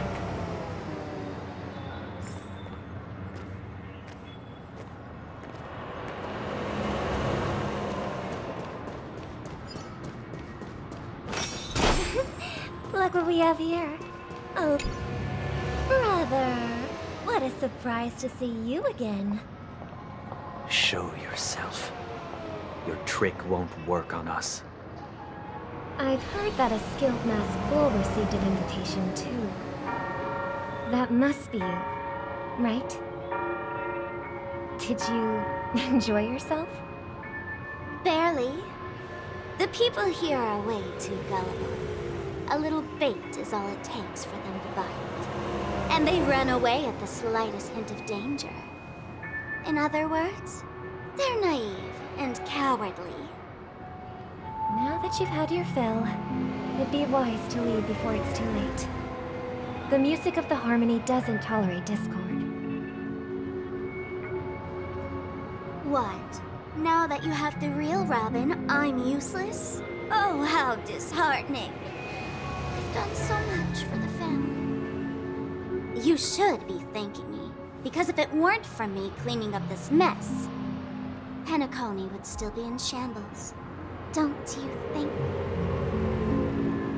That was a personal request from the head of the Iris family, and it has nothing to do with us. Step aside and stop causing trouble for the Charmony Festival. The Charmony Festival? You think you can scare me? You think I have no idea what you're planning? I don't care what you're thinking, chicken wing boy. But I'm pretty sure our lovely Robin won't be appearing on stage. After all, you're well aware of what a sorry state this dreamscape is in under the banner of harmony.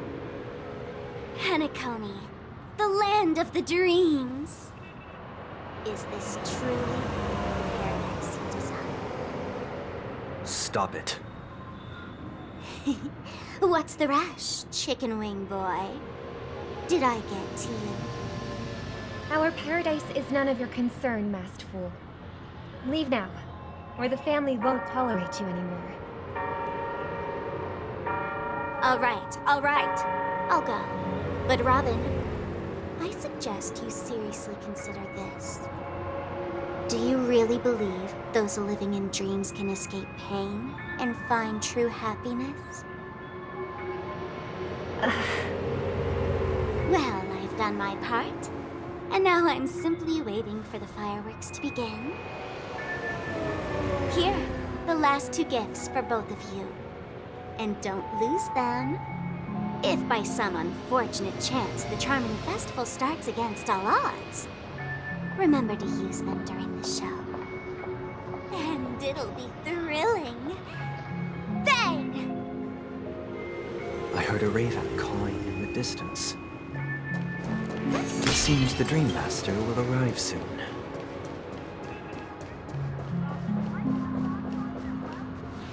Let's wait here for the Dream Master to arrive. Okay. By the way, brother, I heard you no longer have a sweet tooth. Back when we were kids, you used to steal my desserts. Seems like a lot has changed during my absence. What exactly happened? Well, someone has to stay awake even in this sweet dream. But that someone doesn't have to be you, or anyone in particular. You're carrying too much on your shoulders, brother.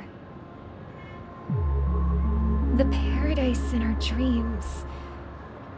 It shouldn't be like this. Penacony is nothing more than a dream. It can't erase the worries and pain of reality, or bring true happiness. It only offers an escape from reality. Nothing more. Remember the old man we met earlier? Without this dream, he might have completely lost himself. That might be true, but even without Penacony, he could have chosen another path. As far as I know, the Intelligentsia Guild has been promoting their rehabilitation techniques for a long time now. That path may have been more ordinary and challenging, but now he's in a comatose state, and the sweet dream has become sort of end-of-life care. His fate is sealed. Is Penacony granting these people a future? Or is it taking it away from them? Well, don't forget this. Not everyone really has a future. The future for humanity is like the sky for birds. People mistakenly believe that flight is inherent to birds because they've never witnessed those birds crashing to their death. Do you remember how we took in that little Charmony dove when we were young? Yeah. We took care of it. Provided food and water, groomed its feathers. And later, when I decided to leave Penacony, I opened the cage and set it free. Well, I didn't mention what happened to it in my letters because I didn't want to upset you. Shortly after you left, it crashed to its death right in front of your window. I had surmised as much. I knew you wouldn't have avoided mentioning the bird for no reason. Despite that unfortunate outcome, I still believe it was the right decision. Birds aren't meant to spend their lives in cages. They belong in the sky, even if they can't fly. But here's the thing. If there are birds in this world that can never fly, can we really assert that they belong in the sky? Are you implying that the same goes for humans too? Let's take the Astral Express as an example. The Nameless made tremendous efforts to bridge worlds, gaining fame across the universe. However, only a few extraordinary individuals can endure such a perilous journey. That's because the pursuit of the Trailblazer exceeds the capabilities of ordinary humans. Otherwise, why would this path be filled with broken rails, an abandoned express, and even a fallen Eon? That's just sophistry. If that were true, then only the powerful would have the right to determine the future. Unfortunately, that's exactly what happens. Another name for the future is self-value.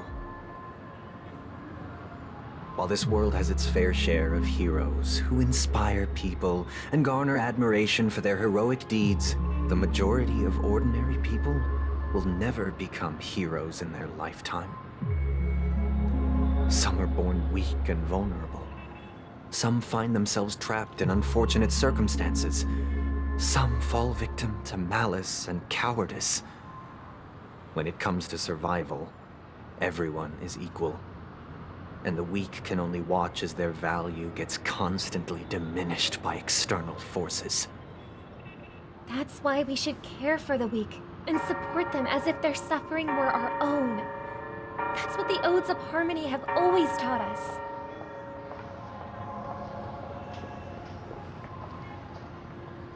While the Harmony holds noble aspirations, the strong will always be strong, and the weak will always be weak. Even in this carefree dream. Human nature contains greatness, but it also harbors inherent weaknesses that can't be eradicated. In the end, if people can't even secure their own survival, they won't care about the illusory future of equality. As long as the law of survival of the fittest prevails, there will always be fledglings crashing to their death. But if people don't live for the future, do they merely exist for survival? If even you, my brother, don't believe that the Harmony will save the weak, then which eon can make our dreams come true?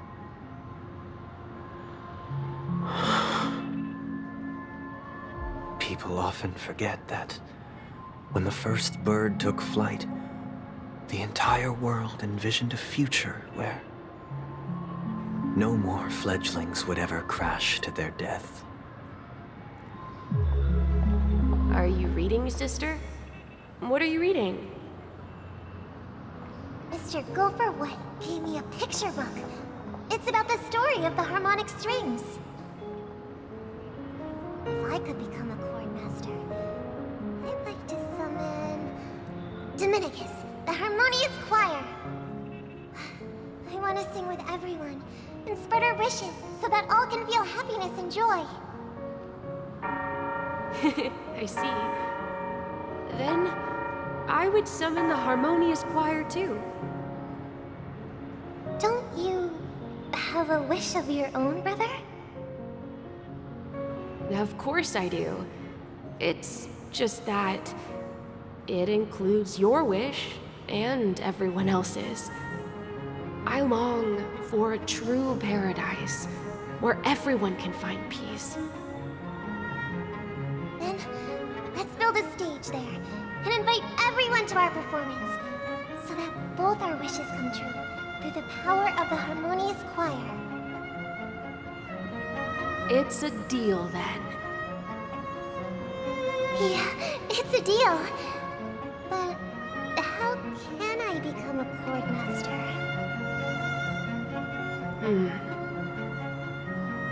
Maybe you will have to become a star first.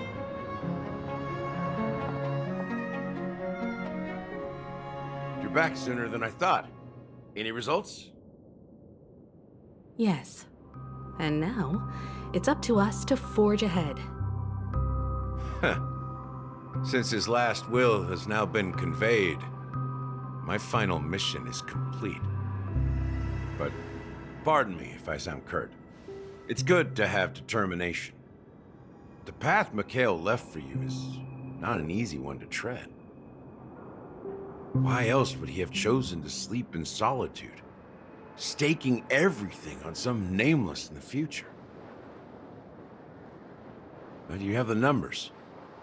And in numbers comes strength. So that might just delay your inevitable a little more. Got any more encouraging words?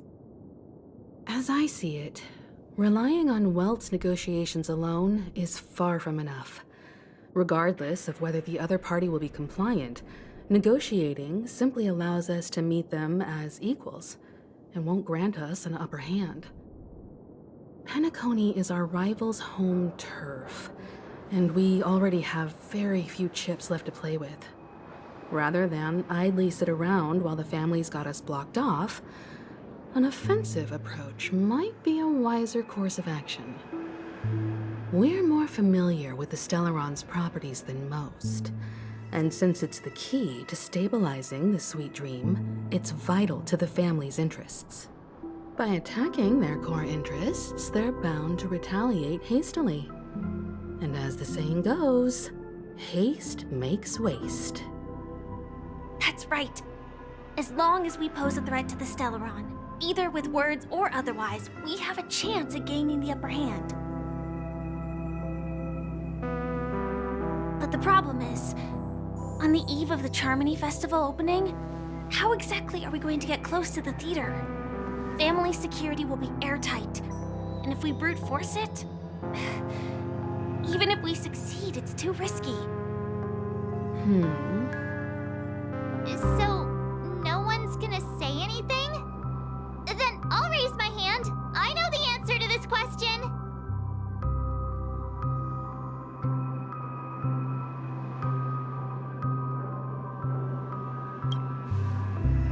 What's that supposed to mean? You'd better believe it. So, I heard that before the Charmony Festival begins, there'll be a pageant to kick off the festival. It's called the Soul Glad TM Festivity Auditions, or something, and it's going to be held in the moment of Scorch Sand. As long as we clinch the top spot, we'll be able to attain the title of Festive Superstar, and be able to personally bask in the graces of Miss Robin. Not that that's important. What's crucial is that we can enter the Grand Theater before the audience arrives. So, how do we go about participating in these festivity auditions? I've already procured special invite tickets from Miss Robin's fan club. To tell you the truth, I had been preparing to join the auditions all along. But now it looks like even if I scrape through, I probably still won't have the chance to shake Miss Robin's hand. So they're still running this thing, huh? It was originally just a publicity stunt, set up by Mikhail to drum up attention. But it looks like it might be worth a shot. We'll follow Marge's plan. Mr. Gallagher, will you be joining us? I'm afraid I won't have the time. As a virtual character, I've already completed my final mission. Whether Penacony can awaken from this dream is all down to you. Should we ever cross paths again, I'd love for you to visit the Express. All right. I'll have to add to that data bank of yours you've got on the Express. And Miss Firefly, we thank you for all your support. We're faced with a formidable enemy. As long as the Astral Express and Stellaron Hunters' objectives are aligned, we're willing to cooperate with you. We've already come this far together. I'd like to join you for the rest of your journey on Penacony. I'm pleased that we can finally fight shoulder to shoulder. I couldn't ask for a better ending.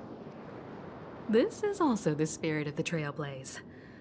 Now, everyone, let's prepare to move out. Ladies and gentlemen, welcome to Scorch Sand Hall. This is where challengers thrive and dream chasers shine, all under the watchful eye of the entire universe. If you have ambition, dreams, and the drive, dear friend, the next superstar of Penacony's Charmony Festival could be you! Wow, they've really outdone themselves. Oh, I'm starting to get excited. Behold, here come 4 friends with spirits high and full of steel. Are you aspiring to be the superstars of the festival? Is he talking about us? Yes, you! There's no doubt about it. I see you have all the potential of a superstar in you. Excuse me, you 4. What are you hoping to get out of all this? As the last group of contestants, how confident are you in overcoming all of the challenges? Would you be open to a brief exclusive interview with us? It'll be quick. Your journey is long and fraught with peril, yet under a sky blanketed by banners, you vie for the crown! The sword and rose! Protect the beauty! The beauty! Magnificent and majestic! A knight's head is hard as steel. Brotherland's focus is stubborn as a heel. We don't all have to be winners, but if we don't have fun, we'd all be sinners. People are pouring in. It kind of feels like all sorts of baddies are showing up. Let's get in there quickly and enter the competition. Ladies and gentlemen, please make way. Make way. Coming towards us now is one of Penacony's top 10 wealthiest tycoons and the soul-glad business empire's founder, Mr. Idean. Allow me to introduce myself. I'm the director of Soulglad's factory, Idean Lee. My four friends, introduce yourselves to the audience across the cosmos. Hello, everybody. I'm Himiko, a nameless from the Astral Express, and these are my companions. Don't you guys need to hide your identities? Can't hide it anyways. Penacony is plastered with our posters. And because the Astral Express is so well known, the family won't dare to make any rash moves.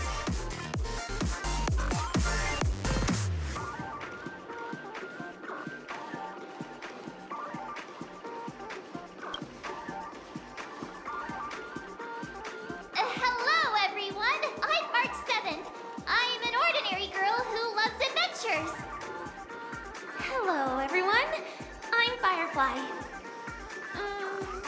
I am also an ordinary girl who enjoys adventures. So it's a bunch of nameless guests. This final face-off is bound to be spectacular. Time is precious. My four friends, come with me. Grab a bottle of Soul Glad and make your dreams a blast.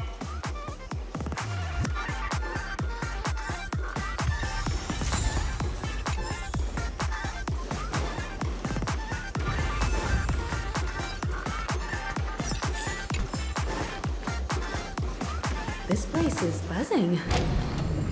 That's right. This venue is a miniature replication of that time known as the era filled with boundless possibility. Is that all? Grab a bottle of Soul Glad and make your dreams a blast. Nameless, your arrival reminds me of the grand occasion when Penacony was first established. I was still a young, bright-eyed lad back then, lured here by the watchmaker's ads, full of zeal and ready to make my first fortune in life. Once, during a particularly grueling day, I passed out and was resuscitated by a drink from Mr. Sousa. That sweet taste has since been etched in my mind, and that was what drove me to create the Soul Glad that we all know and love today. The dream-chasing era was truly a wondrous time. Oh, I miss those days, and the watchmaker. Scorched Hand Hall is my homage to that time of boundless possibilities. I wholeheartedly hope you make it to the finish and emerge as the next superstars of Penacony. Now then, is there anything you'd like to say before the competition officially begins?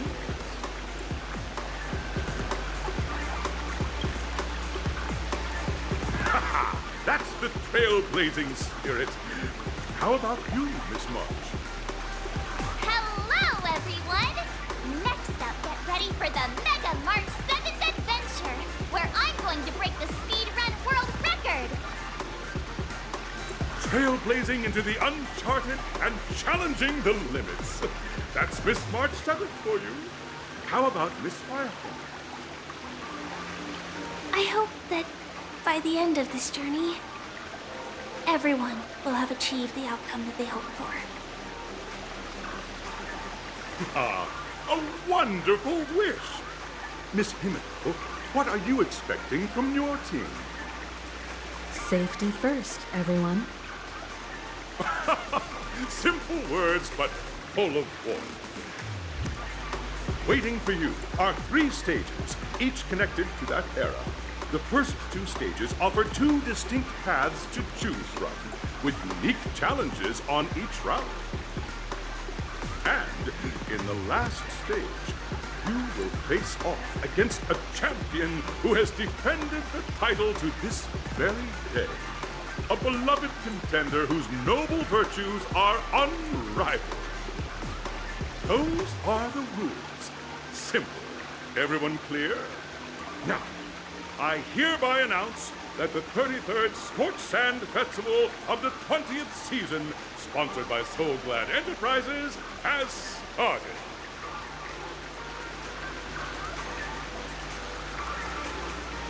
Everyone, as the Charmony Festival is drawing closer, we must reach the end as quickly as possible.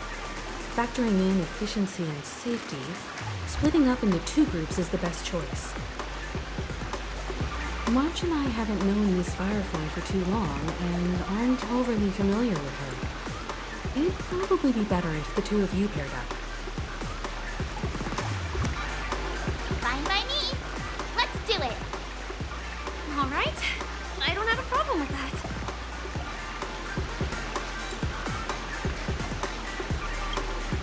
We'll split into the assigned groups then. Let's not waste time.